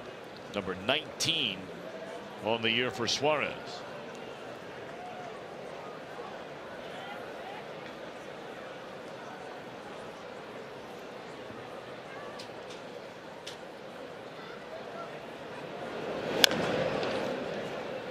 Backing up on it over 3rd. Long throw, and the tag is made by the first baseman, Will Myers. Well, before each and every game on Fox Sports Ohio, join us 30 minutes before the first pitch with all you need to know for that night's game It's called Reds Live, presented by Ray St. Clair Roofing. No TV tomorrow. Talented right-hander Luis Castillo will start it for the Reds. Our next telecast will come your way on Friday night from Milwaukee.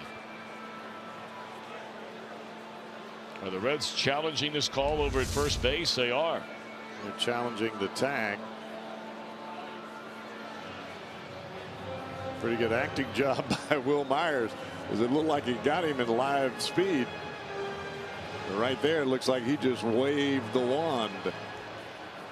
The Reds will be the beneficiaries on this one.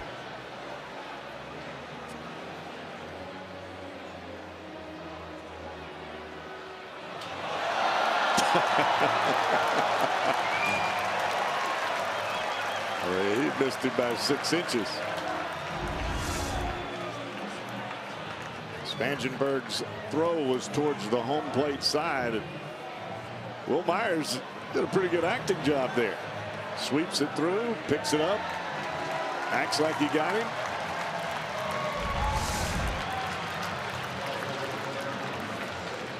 So I'd imagine that'll be an error charged to the third baseman Spangenberg on that throw.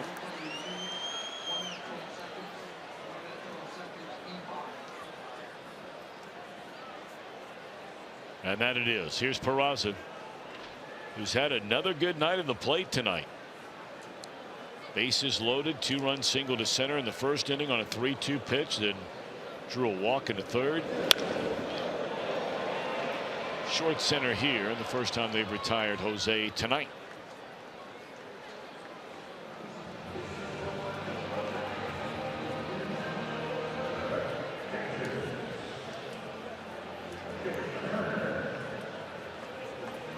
Stuart Turner, a pair of fly balls to right field.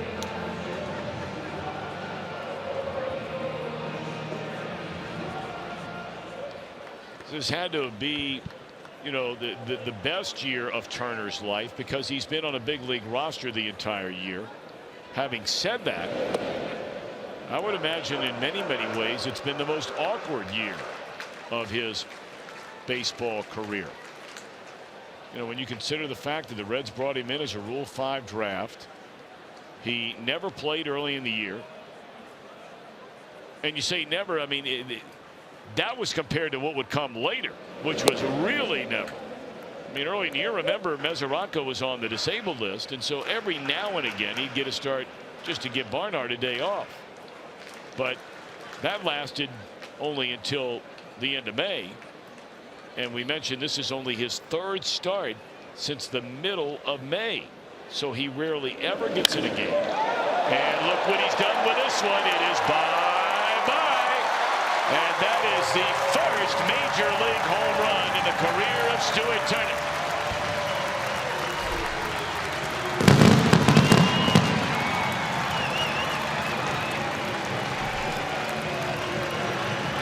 That's a pretty good way to say let me play.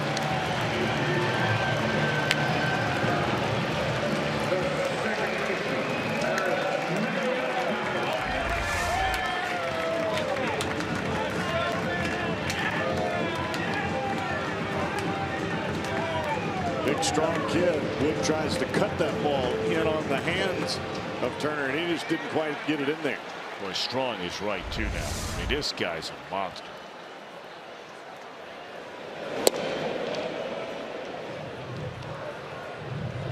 And he can catch. He can catch. He can throw. Former Johnny Bench Award winner when he was at Ole Miss. I mean, people forget this guy was a third-round draft pick, and that was only 4 years ago. And he's just 25 years old.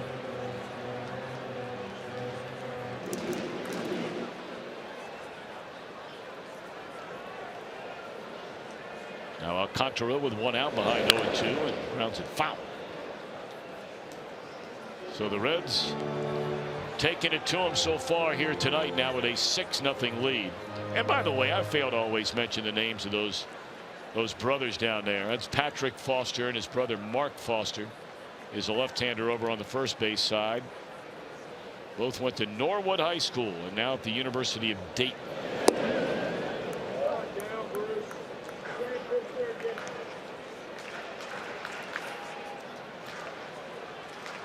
I mean, Big Jim Day is all over that.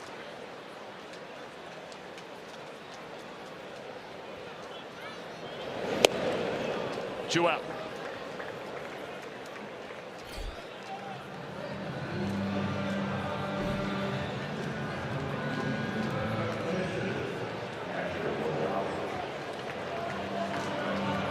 But you know what? Coming up in the top of the 6th inning, we're going to give you a Hunter Green update. He played his first professional game last night. Made outs his first 3 times up. And then came up with a 2-run triple in the game. In Billings, Montana.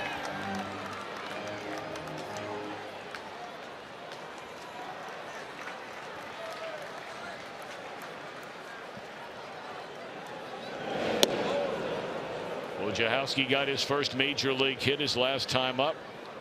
Here we have Turner getting his first major league home run. It's good stuff.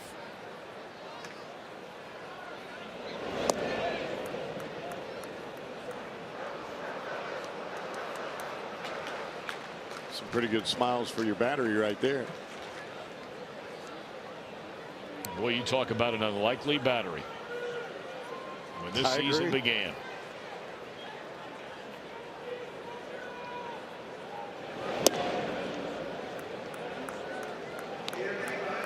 Look, I think if you're a Reds fan, you don't care about the names on the jersey. You just want results.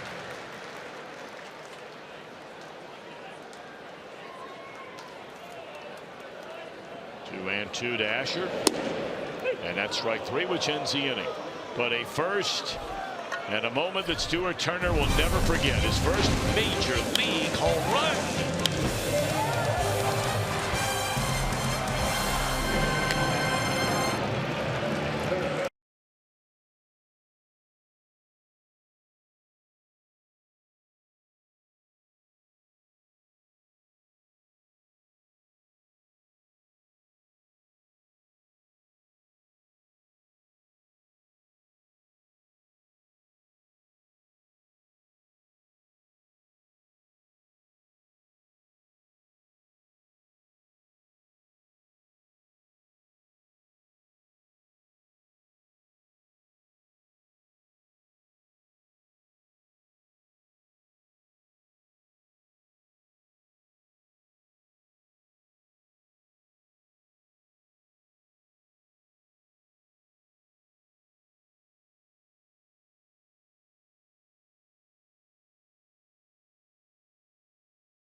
Draft pick Hunter Green last night for rookie Billings made his pro debut, designated hitting, and his 4th at bat with 2 aboard. How about a 2 RBI triple? And check out the speed. He got the 3rd standing up. Well-spoken young man. Here he is after the game. Yeah, it's different for sure, just because, you know, I've never played in a minor league organization, and it was my first game. So, yeah, it was a little different, but just being able to, you know, stick with my confidence and knowing that, you know, I'm here for a reason and I'm put in this situation to help a team out and they have confidence in me. I got to be able to, you know, understand that and have, you know, a great manager like Ray have confidence in me and have those 2 guys in scoring position and ready to go was something I was really excited about. Ray said when I got to 3rd, I almost broke his hand, slapping him, you know, giving him a high five. So, you know, just having that excitement was definitely there, and trying not to show it and just kind of be the same player throughout the whole entire game is something I've always, you know, been about, and showing that, you know, not just to myself but to my teammates and the fans as well. He's been a two-way player, but the Reds still see him as a starting pitcher, and they've wanted him to work his way towards that. He's not pitched since April, but later this month they plan on him pitching as a starting pitcher in Billings. We'll keep you updated when that happens. You know, it's an interesting staff they have there in Billings. You heard him allude to Ray. That's Ray Martinez. He is the manager of that team. But think about the three coaches that he has underneath him.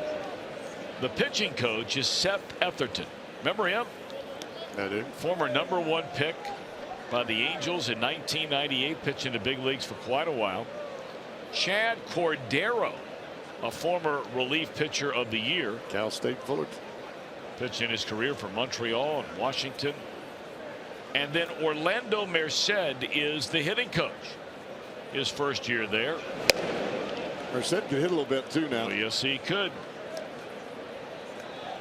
He was runner-up to Jeff Bagwell in the National League Rookie of the Year in 1991.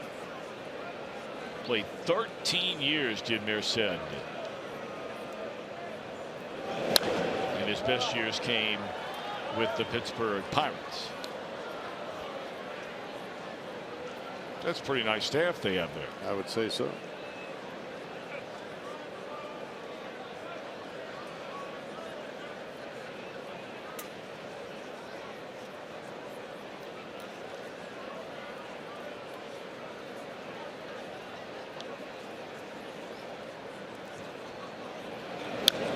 I just find it so interesting when you flip through some media guides of every team, and the Reds certainly have a lot of these guys where, you know, you remembered him as a player and you haven't heard from him for a while. Darrell Ward, remember him, big left-handed batter? See, those guys you're bringing up, I used to have to face Ward and Merced because they were playing about the same time I was. You probably faced Ricky Gutierrez. Yes, I did. He's in the Red system. There's a drive into deep left center field. Wow. And that ball flies out of here off the bat of Manuel Margot.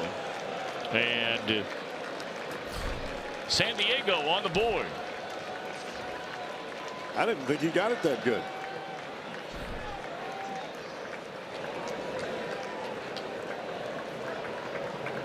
It was more of a line drive to the Reds bullpen than big majestic home run, but it was a hanging breaking ball up and out over the plate. And those are the kinds of balls that Joe Morgan, I think, was making reference to this year about all the players in Major League Baseball. The home runs are through the roof, on pace to set, I mean, just shatter every record imaginable in the history of the game for home runs. Month by month, week by week, year. I mean, did you think that was a home run off the bat? No. I didn't either. I mean, I thought it was extra bases, but I thought it would be right at the wall or maybe one hop the wall. And believe me, everywhere Rob Manfred goes, he's being asked about it, because there are some people out there that I mean, they'll argue with you from now until next week that there is something different about the baseballs being used in the major leagues this season, whether it was intentional or not. Guess we'll see next year if they overcorrect and there aren't any home runs. Here's Spangenberg with nobody out. Leadoff home run by Margot makes it a 6-1 Reds lead. And now 3-1. 82nd pitch of the night coming up for Wojciechowski. His 2 starts on this homestand. Straight up in the air, should be the first out of the inning. You know, how about these numbers on for size? 10 1/3 innings. 7 hits allowed by Wojciechowski. He's allowed 2 runs in those 10 1/3 innings. He has struck out 11. He has walked 1. And those are the kind of numbers we saw with him coming out of the bullpen. He was very aggressive. Now, granted, he was a long man during that time, but that success as a long man is what has gotten him these last 2 starts. Now Perella. Reds have found a way to get him out at least once tonight. He had a single his first time up, and then Wojciechowski worked him over on a strikeout in the 4th.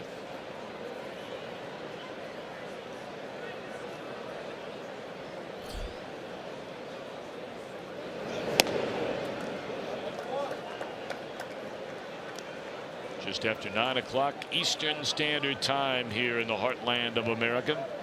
And the Reds a 6-1 lead at Great American Ballpark in game 3 of a 4-game set. Afternoon till tomorrow.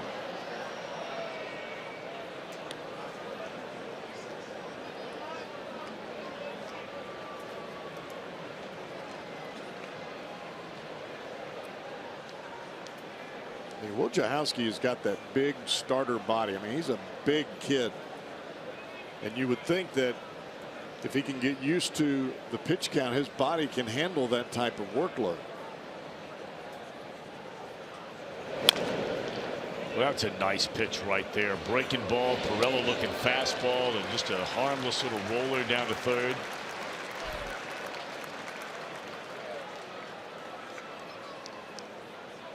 So after giving up the home run, 2 in a row set down by Wojciechowski. That actually didn't do much on the second thought on the replay. Well, it's the speed of the ball, and it's also the location. The pitch was right on the outside corner, and it had something off of it. So even though the ball didn't have the downward break of the previous breaking ball, it was so much off the fastball, he hit it off the end of the bat. Boy, Solarte jumps all over that first pitch fastball and hooks it into right. And here comes the throw in a second. Oh, it's cut off. Must have been offline, because Alcantara cut it off immediately, and generally we've seen him make some good decisions wherever they play him. Kivlahan got to this ball in a hurry. Of course, the ball was smoked down the right field line. He got to it quickly, bare hands the ball. Awfully strong throw, but you're right, it was towards the left field side of second base. Reds have action in their bullpen for the first time tonight as Mac Jenkins trots out there to the mound. With a 5-run lead, the Reds are getting Lorenzen loose.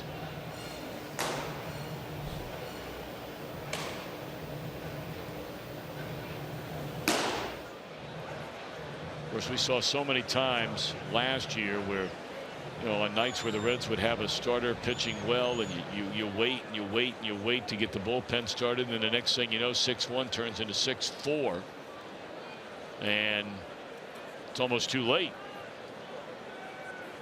So this is a big batter probably for Wojciechowski in this game, closing in on the 90 pitch mark. That's number 88, and it's strike 1 to Will Myers.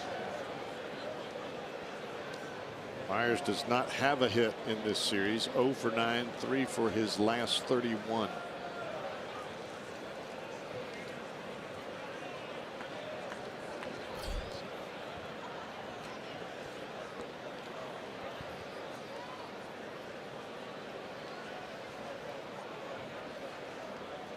Nothing in 1. In the air, right field, pretty well hit, and he has his first hit in the series now. And it's a 6-3 game.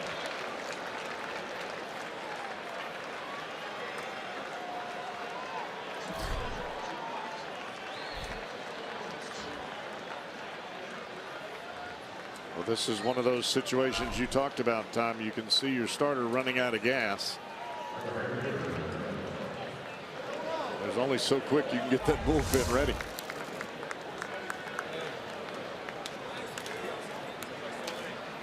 Well, it looks like he's going to get one more shot to finish out this inning. Brian Price still sitting down in the Reds dugout. He'll face Renfroe, who's 0 for 2. He's bounced to second and struck out looking. See a lot of those breaking balls now starting to lose some of that tilt.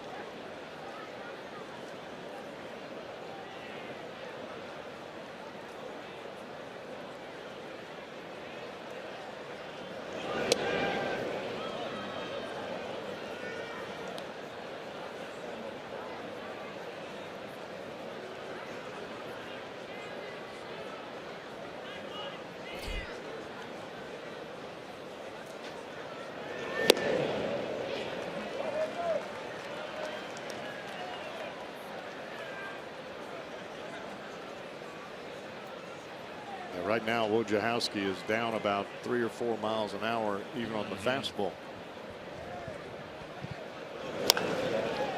That was a good pitch. Will he get the out? Nope. So now the question becomes, do you let him face another batter? And the answer is no. Brian Price will come get him. Not going to take a chance of this one slipping away. He gave him a chance to get one more out. And that little bleeder keeps the inning alive. Padres had 3 hits in the first 5 innings. They have 4 hits and 3 runs here in the 6th. But an excellent job tonight by Asher Wojciechowski. So be our Skyline Chili call to the bullpen.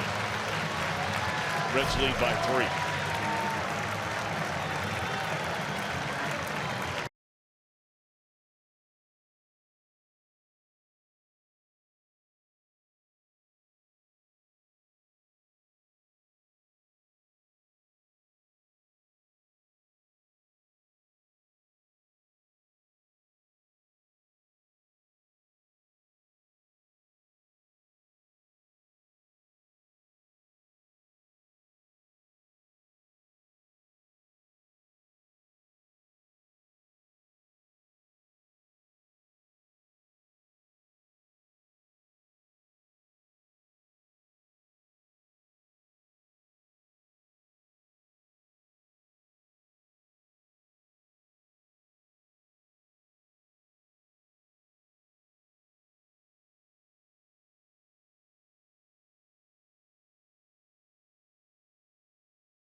Champion Chicago Cubs, the next homestand.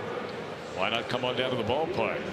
August 22nd, 23rd, 24th. For tickets, log on to Reds.com. Hello to you, everybody. Looks like Mom, Dad, little one, and Grandma along for the ride tonight.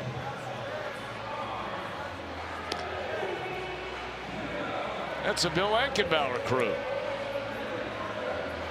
The little dude looks like he's having some fun now. Well, he's getting after whatever's in it. Those peanuts, what are those? Very snacky right now. Very snacky. Uh-oh, dropped one. And you know, if a little kid drops it, he's going to get it. You better believe it. Oh, gave one to Mom. That was nice. 5-second rule, son. 5 seconds. Leave it there. All right, now Michael Lorenzen on the face. Austin Hedges, 3 runs in his San Diego 6th to turn a 6-0 game into a 3-run game. Good work tonight by Wojciechowski. And just his 2nd time back in the rotation.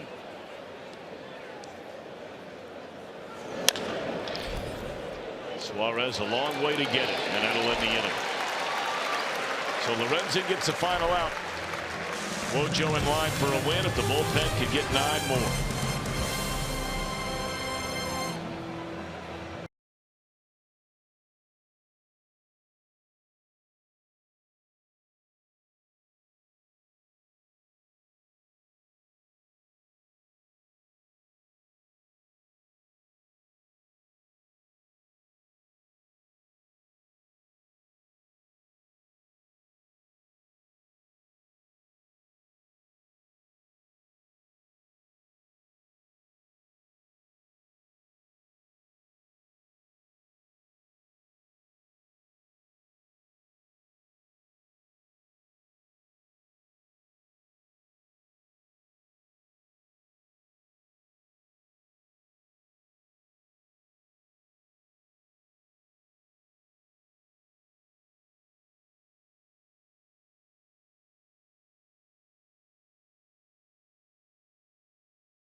Leads the Yankee attack against Mookie Betts and the Red Sox. Yankees, Sox. Major League Baseball Saturday at 3:30 Eastern on FS1 and streaming live on Fox Sports Go.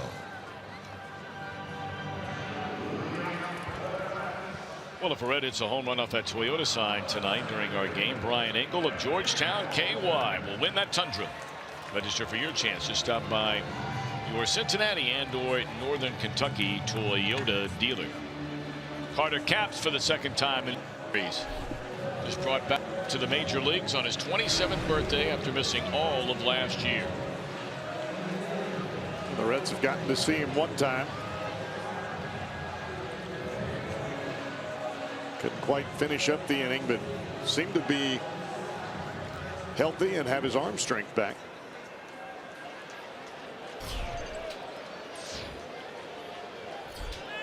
You and I were talking when this kid first, before he had Tommy John surgery, he was throwing the ball up around 100 miles an hour with a crow hop.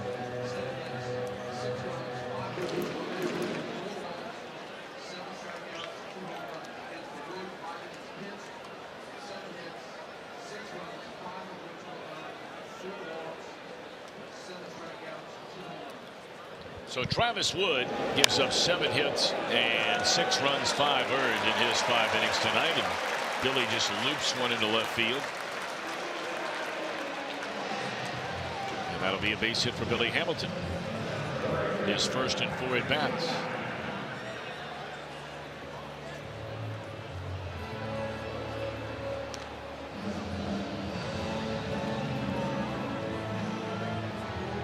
When you watch Carter Capps throw, he looks very awkward throwing the baseball.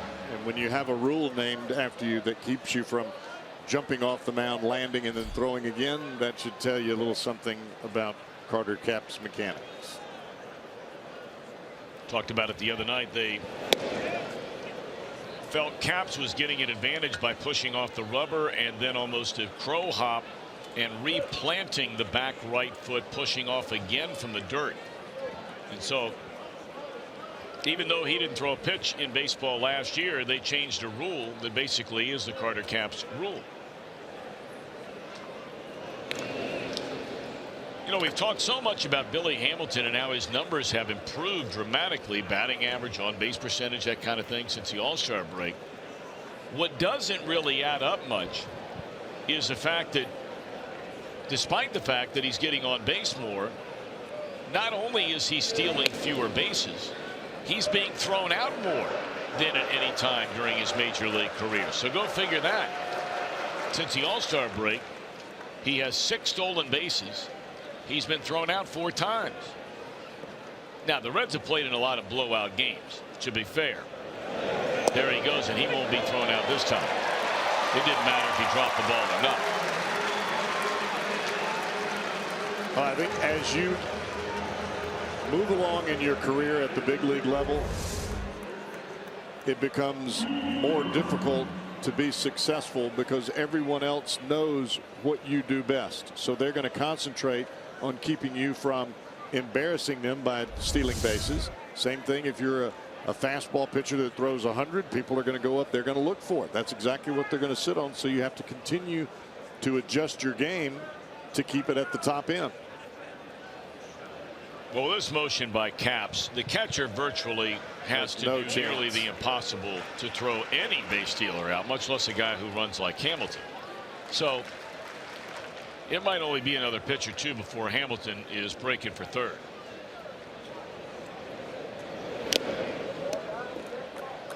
I mean, there's very few guys out there when Hamilton is on base that take a full leg kick and turn the body like Carter Capps.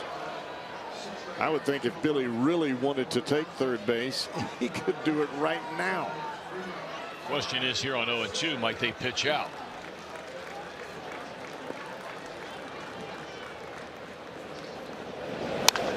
And a rocket off the glove of the third baseman Spangenberg. Naturally, Hamilton had to wait to see if that ball would get through. And so the Reds have him on the corners against Carter Capps here with nobody out.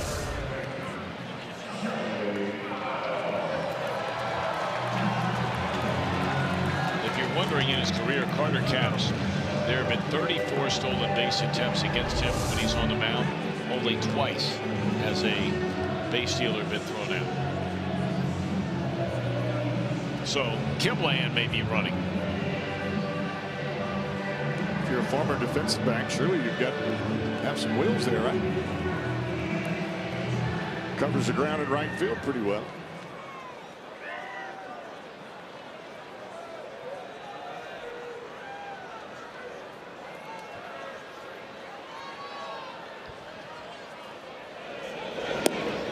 Tell you, little things you notice, and of course every player has walk-up music. What's interesting about Votto is his continues to change by the at-bat. He had a little Led Zeppelin his first time up tonight, and then breaks out the Eagles in Hotel California. That's some big league tunes right there now.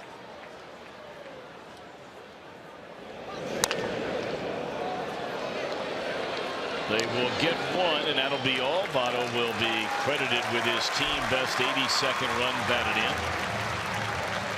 So he gets the job done.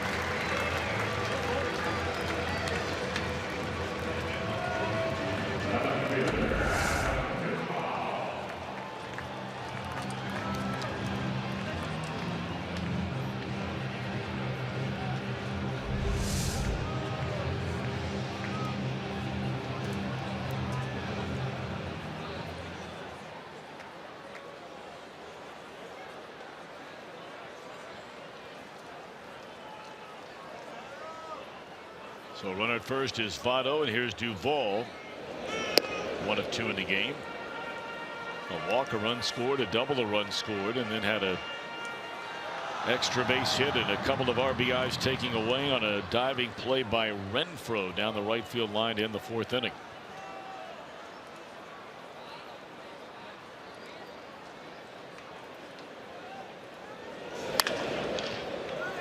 And that one will shoot through into left field, a base hit. 3rd time Adams been on base tonight. 2nd hit. Gave him a breaking ball on the first pitch, tried to come back with it here. And Duvall just has such strength from the elbow down. He just flips this ball right through the hole. It had such top spin on it. Neither Spangenberg nor the shortstop Coleman could get close to it.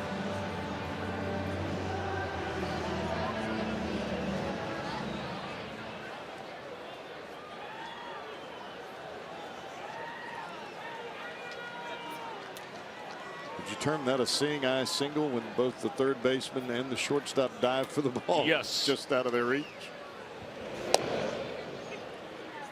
Although I think that ball was hit a lot harder than either one of those players thought it was, because it got right by them. On it.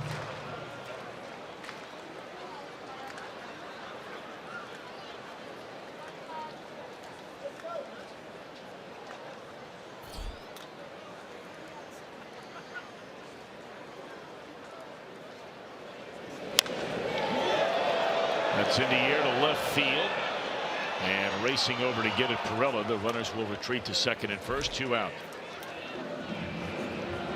You and I were talking earlier about the breaking ball that Asher Wojciechowski threw, and he got a ground ball even though the ball was just spinning on the outside corner. The same thing happens for Capps here.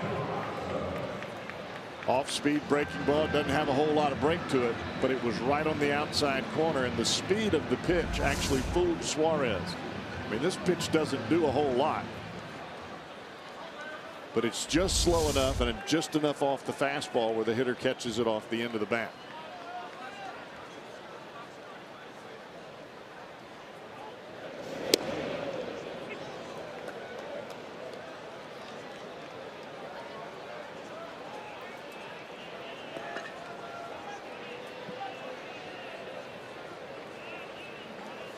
So now Peraza, who had a 2-run single to get the scoring started for the Reds in the 1st.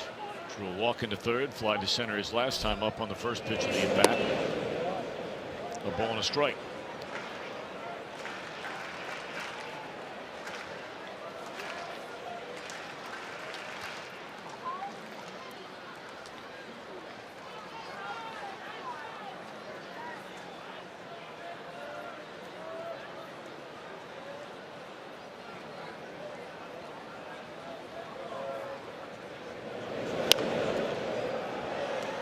now 1-2.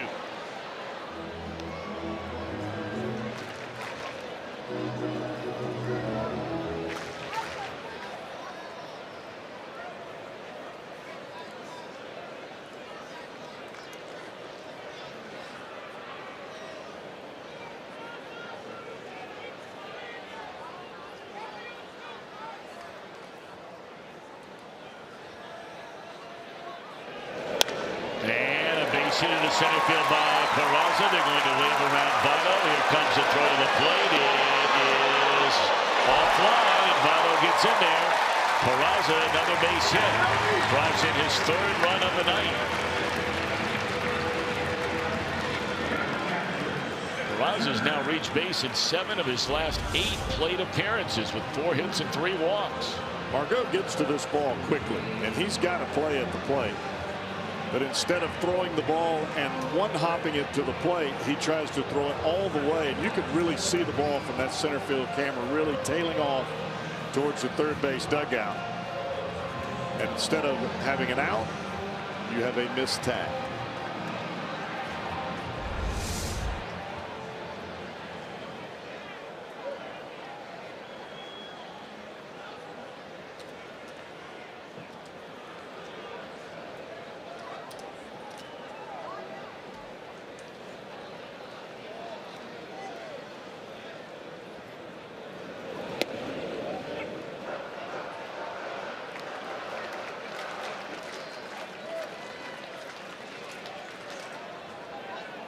So the top of the inning, the Padres get 3 of the runs to chop the lead in half, and this has been a nice 2-run bottom half of the inning to get that lead back up to 5. Stuart Turner hit his first major league home run, a 2-run shot into left field his last time up. You look up on that scoreboard, and deuces are wild for the Reds. 2 in the 1st, 2 in the 3rd, 4th, and 6th.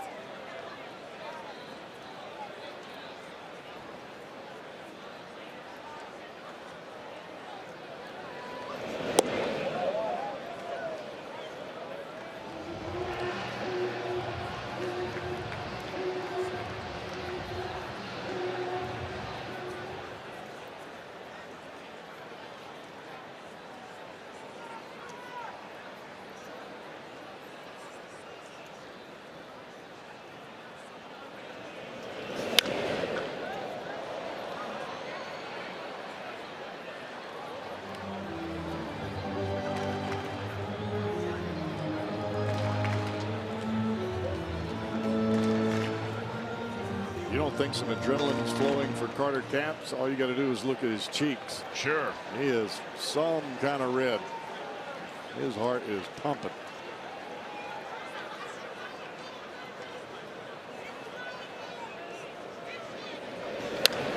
Foul out of play.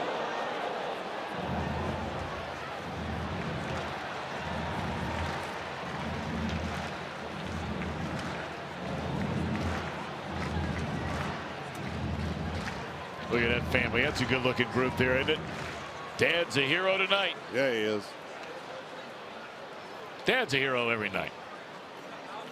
And Mom morning, noon, and night.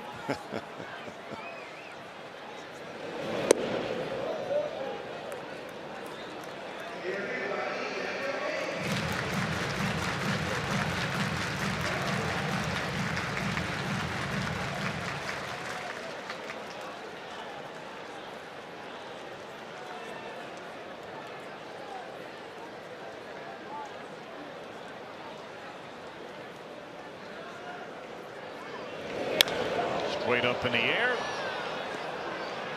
And this should end the inning, but a nice bottom half for the Reds. They get a pair, and we're off to the 7th, 8-3 Cincinnati.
take a look at our on the game summary. Long ball a factor again in the game tonight. Suarez made it a 4-0 Reds lead in the third with a 2-run home run, number 19 for him. Turner hits his first major league home run. Came with a man aboard in the fifth, made it 6-0. But then the Padres got a couple of home runs to draw within 3. A solo home run by Margot, and then a 2-run home run by Myers. But Lorenzen got the final out behind Wojciechowski, who pitched an excellent ball game here tonight. And Lorenzen will start the 7th inning with the Reds leading 8-3.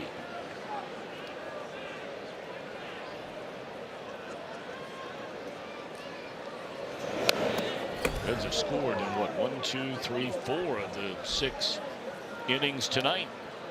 And crooked numbers too.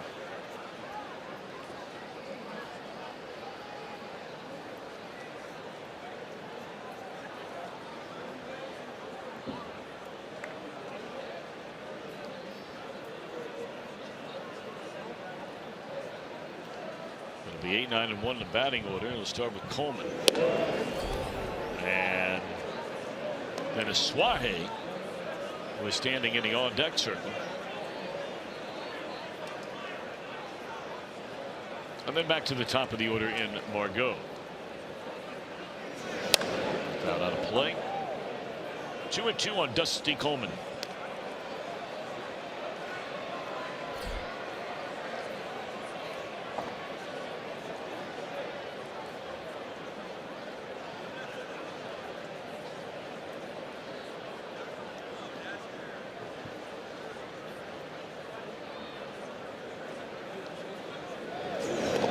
Looked like he went. He did. That's strike 3. Trying to catch up with that fastball, and he gets a hook.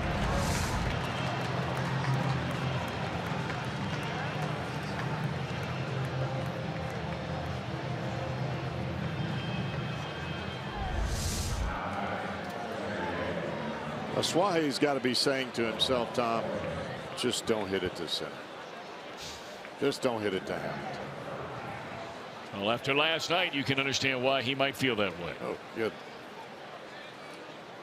Had a couple of hits, extra base hits taken away by Hamilton. Yeah, when we were talking with Joe Morgan earlier, and he said, oh, well, this is routine for Billy on that stretch out Superman dive. That tells you what kind of plays that kid makes. And I know we both echo exactly what he said. We've been saying it going back to last year, and especially once we learned last year that Hamilton did not win a Gold Glove. I mean, it's just impossible to believe that he won't win one this year. Got to believe with a full healthy season, he'll have gold on his mantle. And the first of many. He's that good. Because once you get that first one, if you know, your reputation certainly helps you the following year, coming off a Gold Glove caliber season. But he has earned it. It's not like, you know, people are doing him a favor by voting him in one. He's earned it. And that catch last night, going up on the wall with your right foot and then reaching back to your left and making the catch. I mean, that's like silly stuff. Mm-hmm.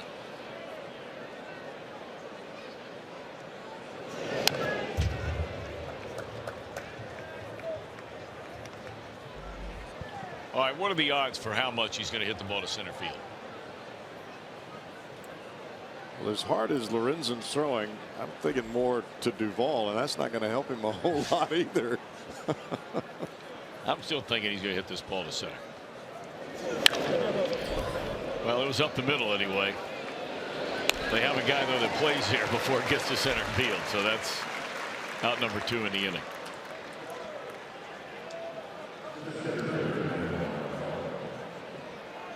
Wandy Peralta is already warmed up in the Reds bullpen in case they need him. We'll probably see him in the 8th inning.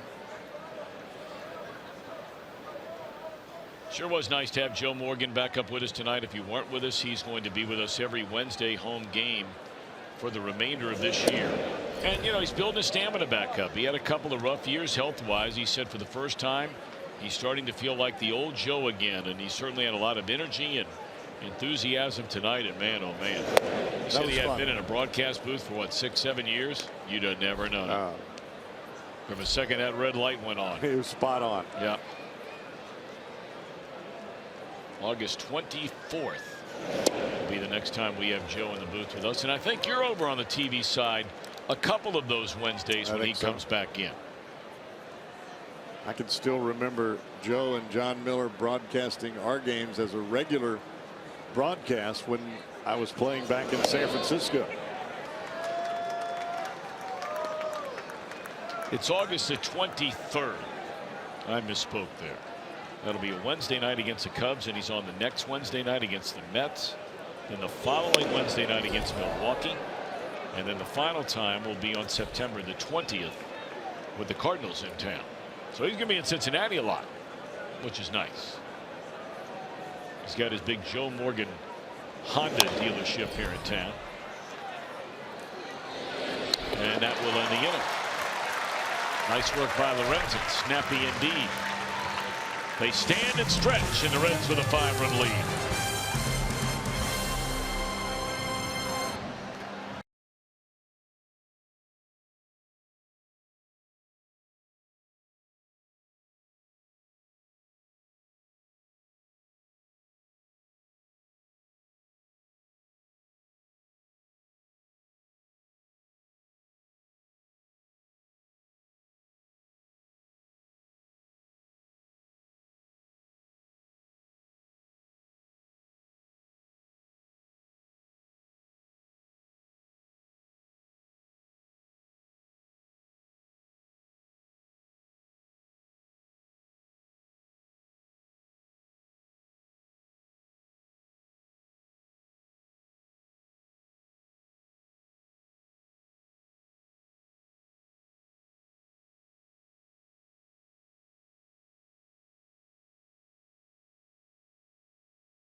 '26 to arrive early, be one of the first 20,000 fans through the gates to take home a Homer Bailey bobblehead featured in a camo jersey thanks to Coca-Cola. And then after the game, the Avett brothers catch all the action for as low as $12. Visit Reds.com. First it was Wood, then Capps allows a couple of runs and 4 hits. And Kyle McGrath, we saw this left-hander the other night. Pride of Louisville, Kentucky. A little bit of a different motion from the left side. Not a hard thrower, but very deceptive, especially with the changeup.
Reds have a pinch hitter standing in the on-deck circle. That's Lorenzen's spot. Jesse Winker is down there.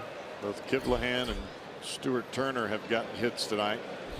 You'd like to see Arizmendi Alcantara get to play a little bit at the party too. I mentioned it's been quite a while. 0 for 21. Longest such streak in Alcantara's young major league career. We saw John Jaso of the Pirates. He had not had a hit since Independence Day, when the Reds went to play them on that last road trip. Finally got a hit.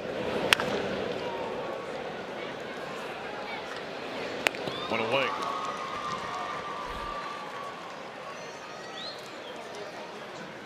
Looked like that time Spangenberg put a little more on the throw than he did earlier when he threw the ball off to the side and Eugenio Suarez was running. It cost him an error.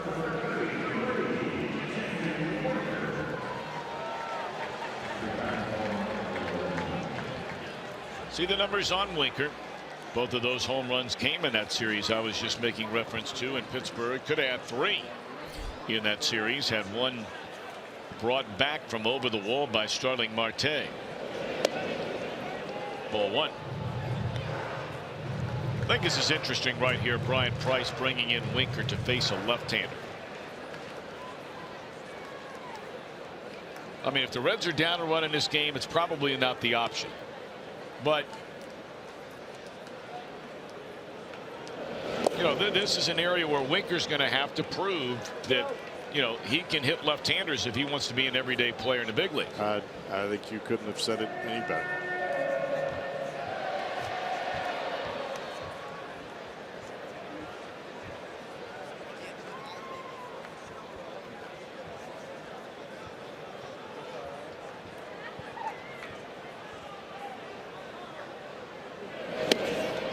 And I think that's for any young left-handed hitter coming to the big leagues. You have to figure out how to get it done. If you want to be an everyday player, you've got to hit both sides of the play. It's not like you have to hit 500 against lefties, but you've got to be able to put together the same type of at-bats that you do against righties.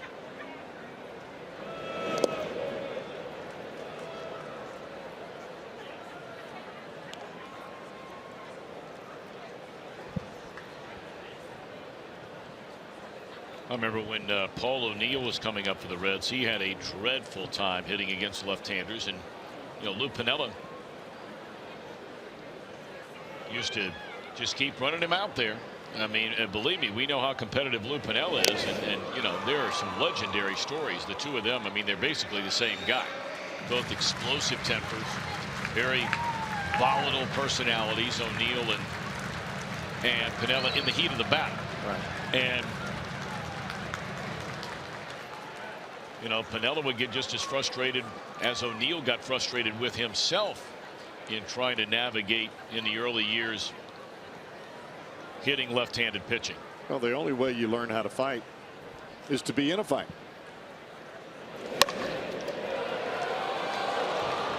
Nice play there by Solarte, and that's the second out of the inning.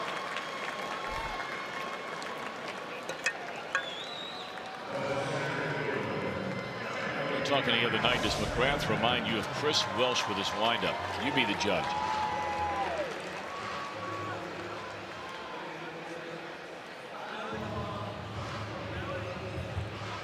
A little bit. Very close.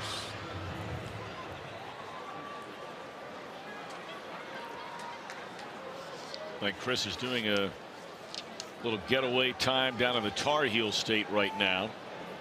So I highly doubt that he is tuned in. Although in that part of North Carolina, I think they actually get Reds telecast down there.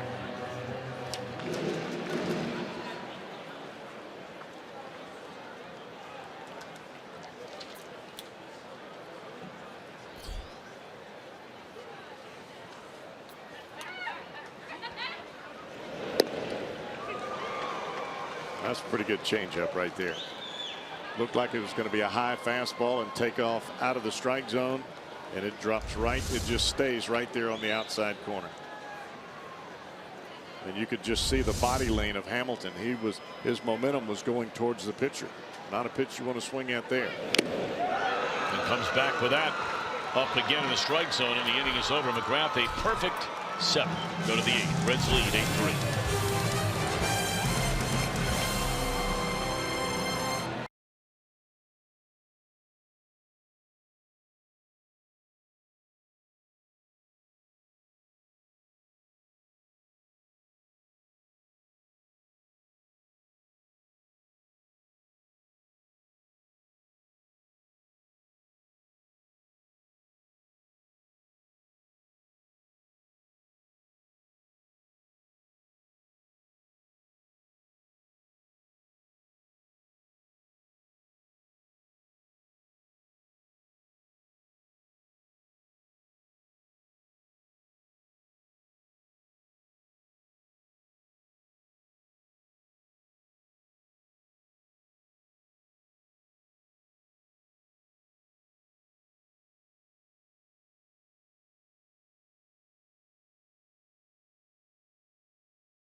It's Reds Live. The post-game edition is brought to you by Performance Kings Honda. Expanded highlights. If the Reds win, we'll have an interview on the field. Always interviews in the clubhouse. And more.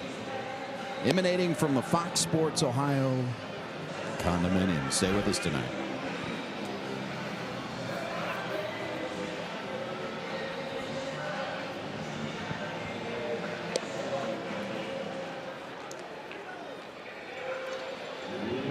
Fox Sports Ohio condominium now. When Jim Day shows up, I mean, right now there's nobody down there. And it's a little early. But I mean, look at the crowd. It's kind of like a, you know, at a rock and roll show. You know, hours and hours and hours early. There'll be a few that start showing up. And by the time the rock star of the Fox Sports Ohio condominium shows up, Jim Day, it'll be all the rage down there. Hello, gentlemen. Yep. Big fella's already got his spot. That's right. I mean, that's one of Jim Day's regulars down there, I think. I see him down there pretty often when they go around the horn. As Wandy Peralta takes over now on the mound. When they beat on the table? Yeah, and I think he's down there pretty regularly. I mean, almost like a Jim Day groupie.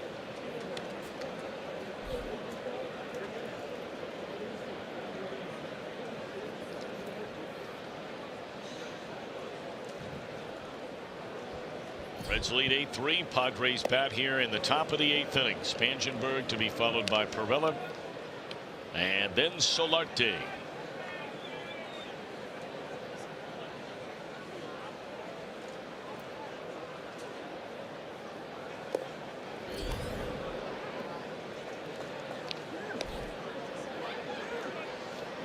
Brewers in the bottom of the 5th inning trailing Minnesota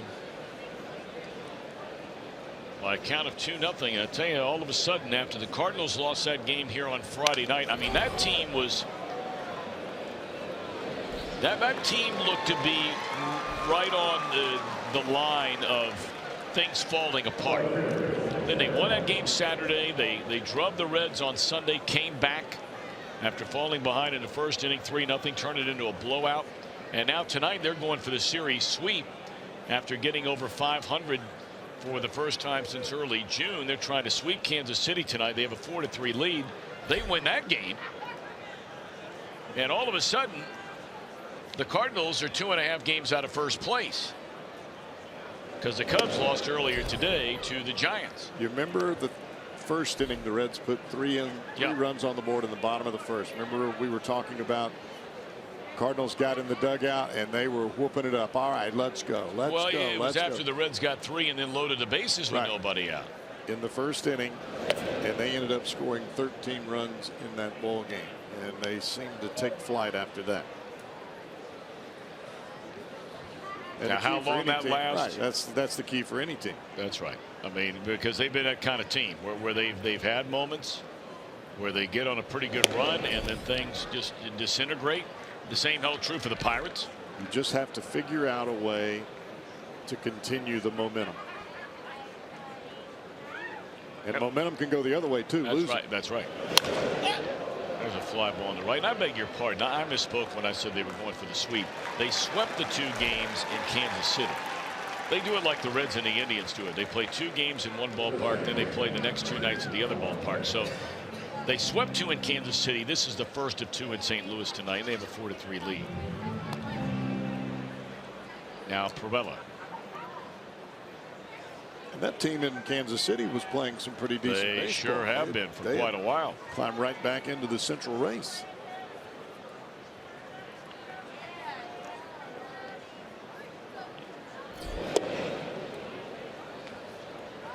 Solarte has hits in each of his last 2 times up after he struck out in the first inning. And he scored a run.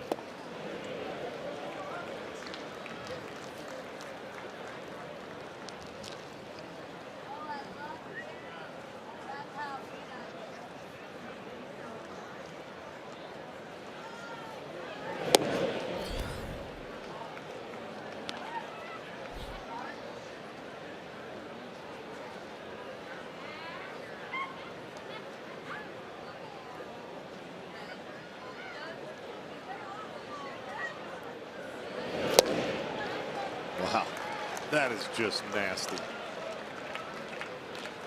97, 98 mile an hour fastball, and you follow it up with this. This is a changeup, folks, at 89.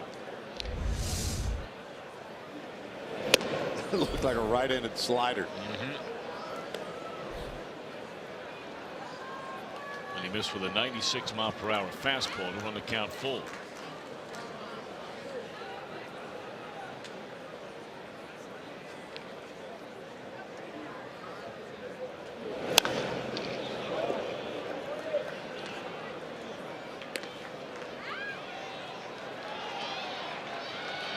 Nice work by Lorenzen tonight. A perfect inning in a 3rd. And now Peralta trying to go 1, 2, 3 here in the 8th.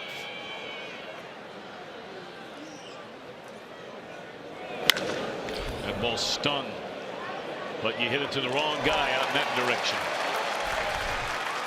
Bottom of the 8th coming up, and the Reds with a 5-run lead.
Third annual Sand Volleyball Classic this Saturday, August 12th. Co-ed teams of 8 are welcome to come out and compete for a great cause. Register today at bgcgc.org. Well, the Reds are planning on this being their final at bat of the night. It's the bottom of the 8th inning. And they have a 5-run lead, and McGrath still out there on the mound. Straight up in the air on the first pitch. It's coming back to Kimbley. 1 out.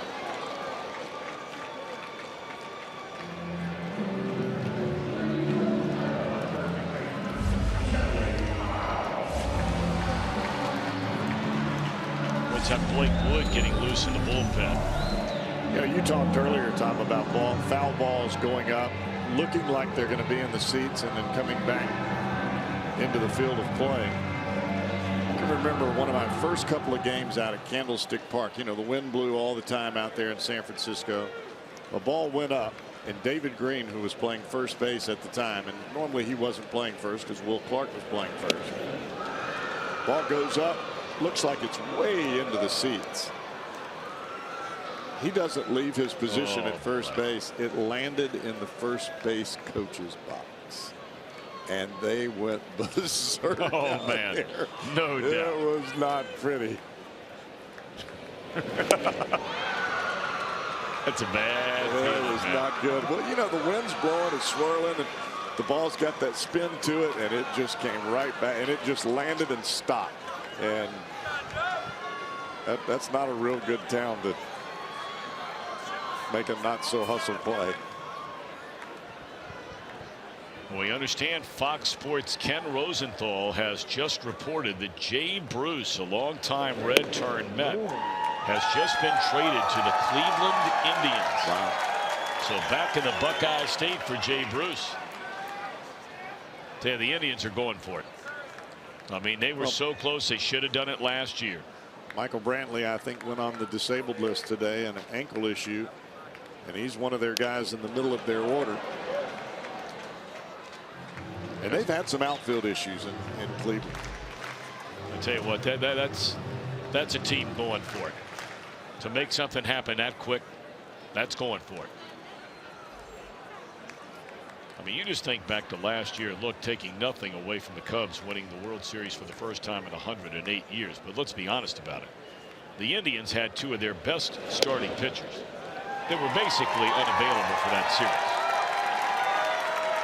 Now the Cubs came back from 3-1 down. Give them all the credit in the world.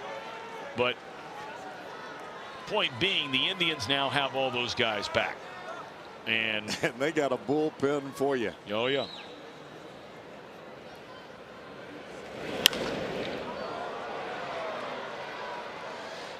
And it's been tight for the Indians. I mean, they've never put together that big run yet. They've been better than the Cubs have been. But at 9 games over 500, and you mentioned Kansas City, Royals have played a lot better lately to get back in the thing. But the Indians aren't running away. At least not yet.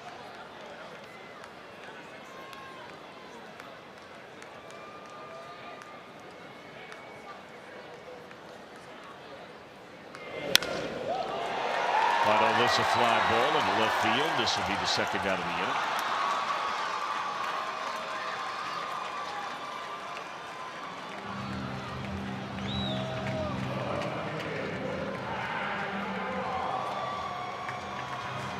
Here's a matchup. We were talking about Adam Duvall being older than Kyle McGrath.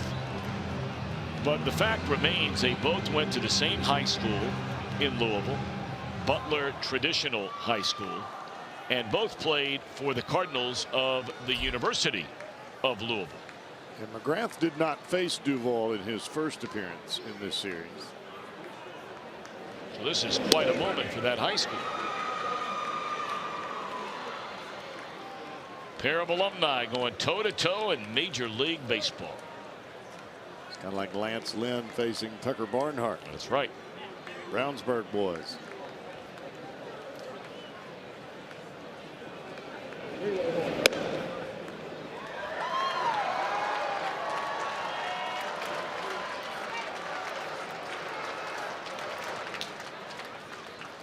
Royals have jumped back in front of St. Louis. That's a back and forth game tonight. 5-4 Royals in the 5th.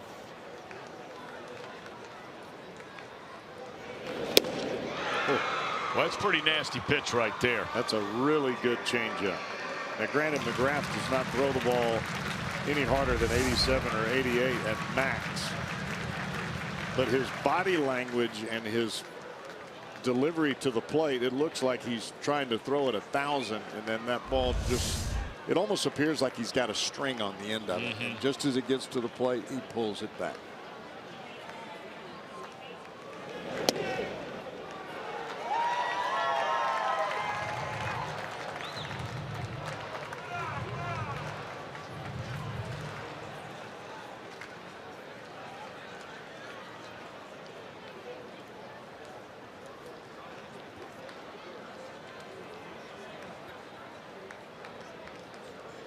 Two now on Duvall.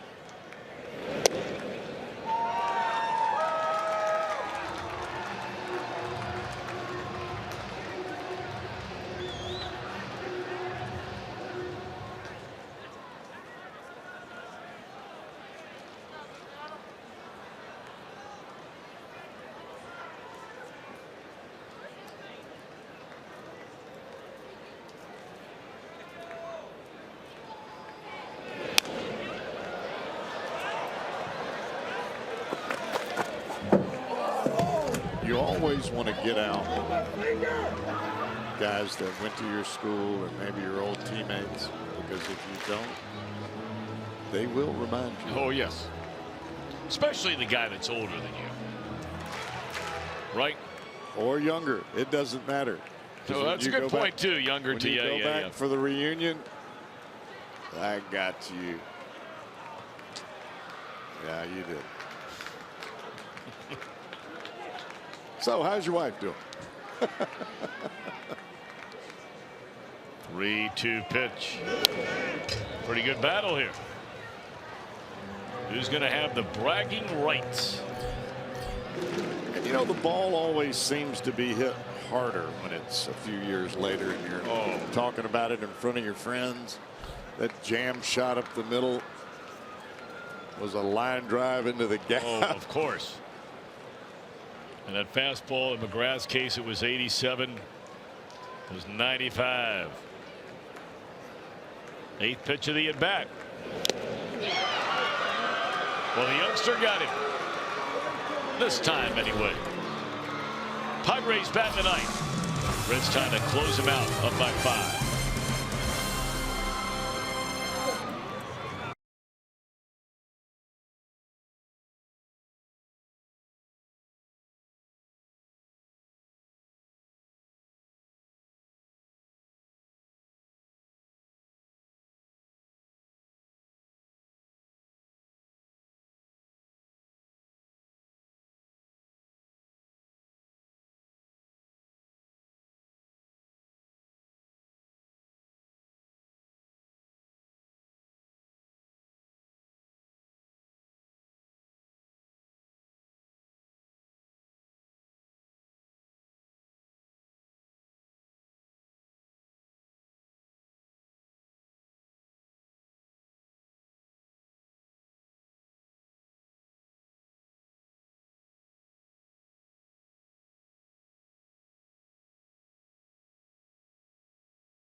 Fox Sports Ohio brought to you by Kroger. Stop by your neighborhood Kroger to save big store-wide. Great food, low prices at Kroger. By Cincinnati USA Regional Tourism Network. Stay close to Cincinnati. USA.com. And by Toyota. For over 30 offers, visit buyatoyota.com. Toyota. Let's go places. Beautiful look at downtown Cincinnati on this Wednesday night.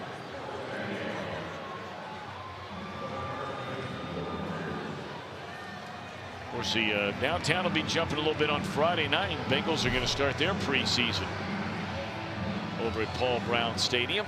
Already? Yeah. The famous Jameis Winston and the Tampa Bay Buccaneers will come rolling into Cincinnati. Blake Wood trying to get the final 3 outs and give the Reds a second win in the front 3 of this series.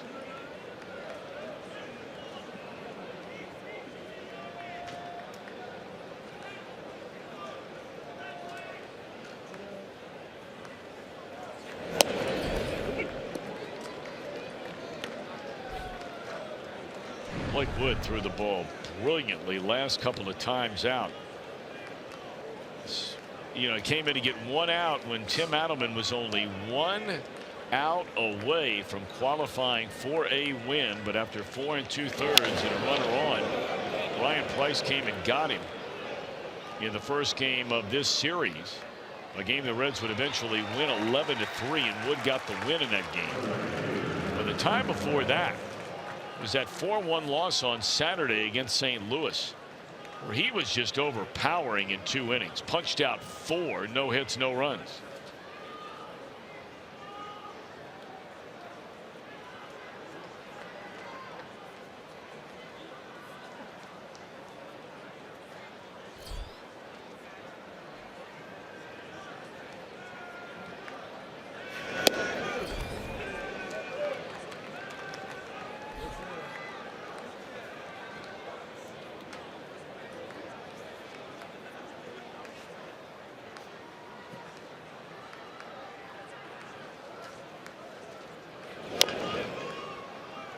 Tapper foul.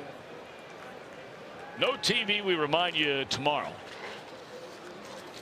You back on the radio side tomorrow? Yes, I am. You're back over there with Marty Brennan tomorrow? With you, Daddy. So that'll be a 12:35 first pitch. Luis Castillo on the mound, and the Reds are off to Milwaukee. Homer Bailey Friday night. Tim Adelman Saturday. Sal Romano on Sunday.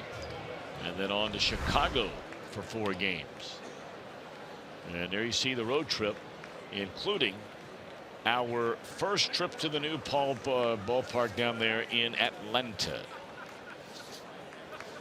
And every game on the road trip will be on television, including that afternoon tilt with the Reds live starting at 1:30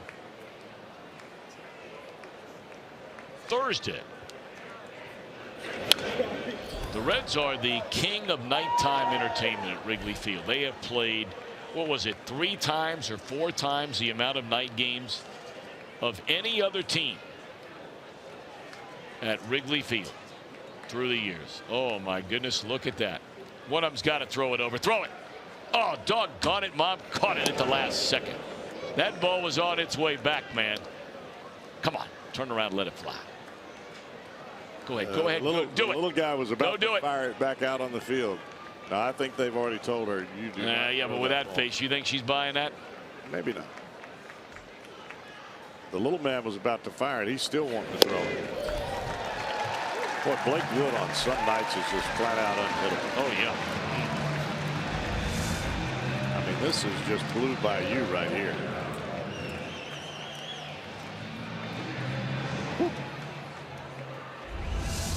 That was the old Tim McCarver line, right? What's that? So that was a Linda Ronstadt. Oh. Blew by you. I didn't know he said. Oh yeah, he was a great guy, man. One of the great guys that ever played or announced or anything else. What a fun guy to be around.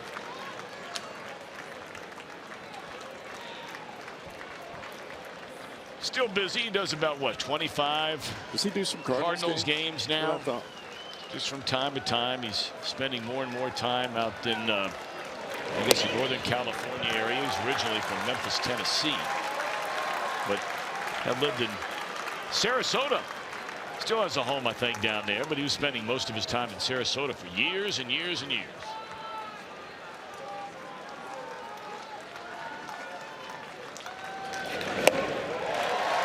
Blake Wood now a strike away from ending this one.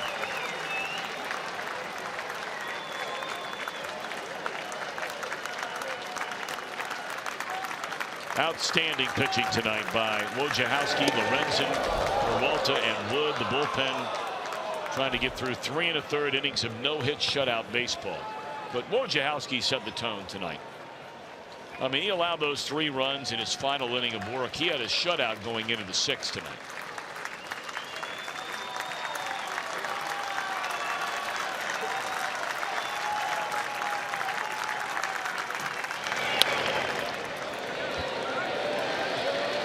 And that will do it.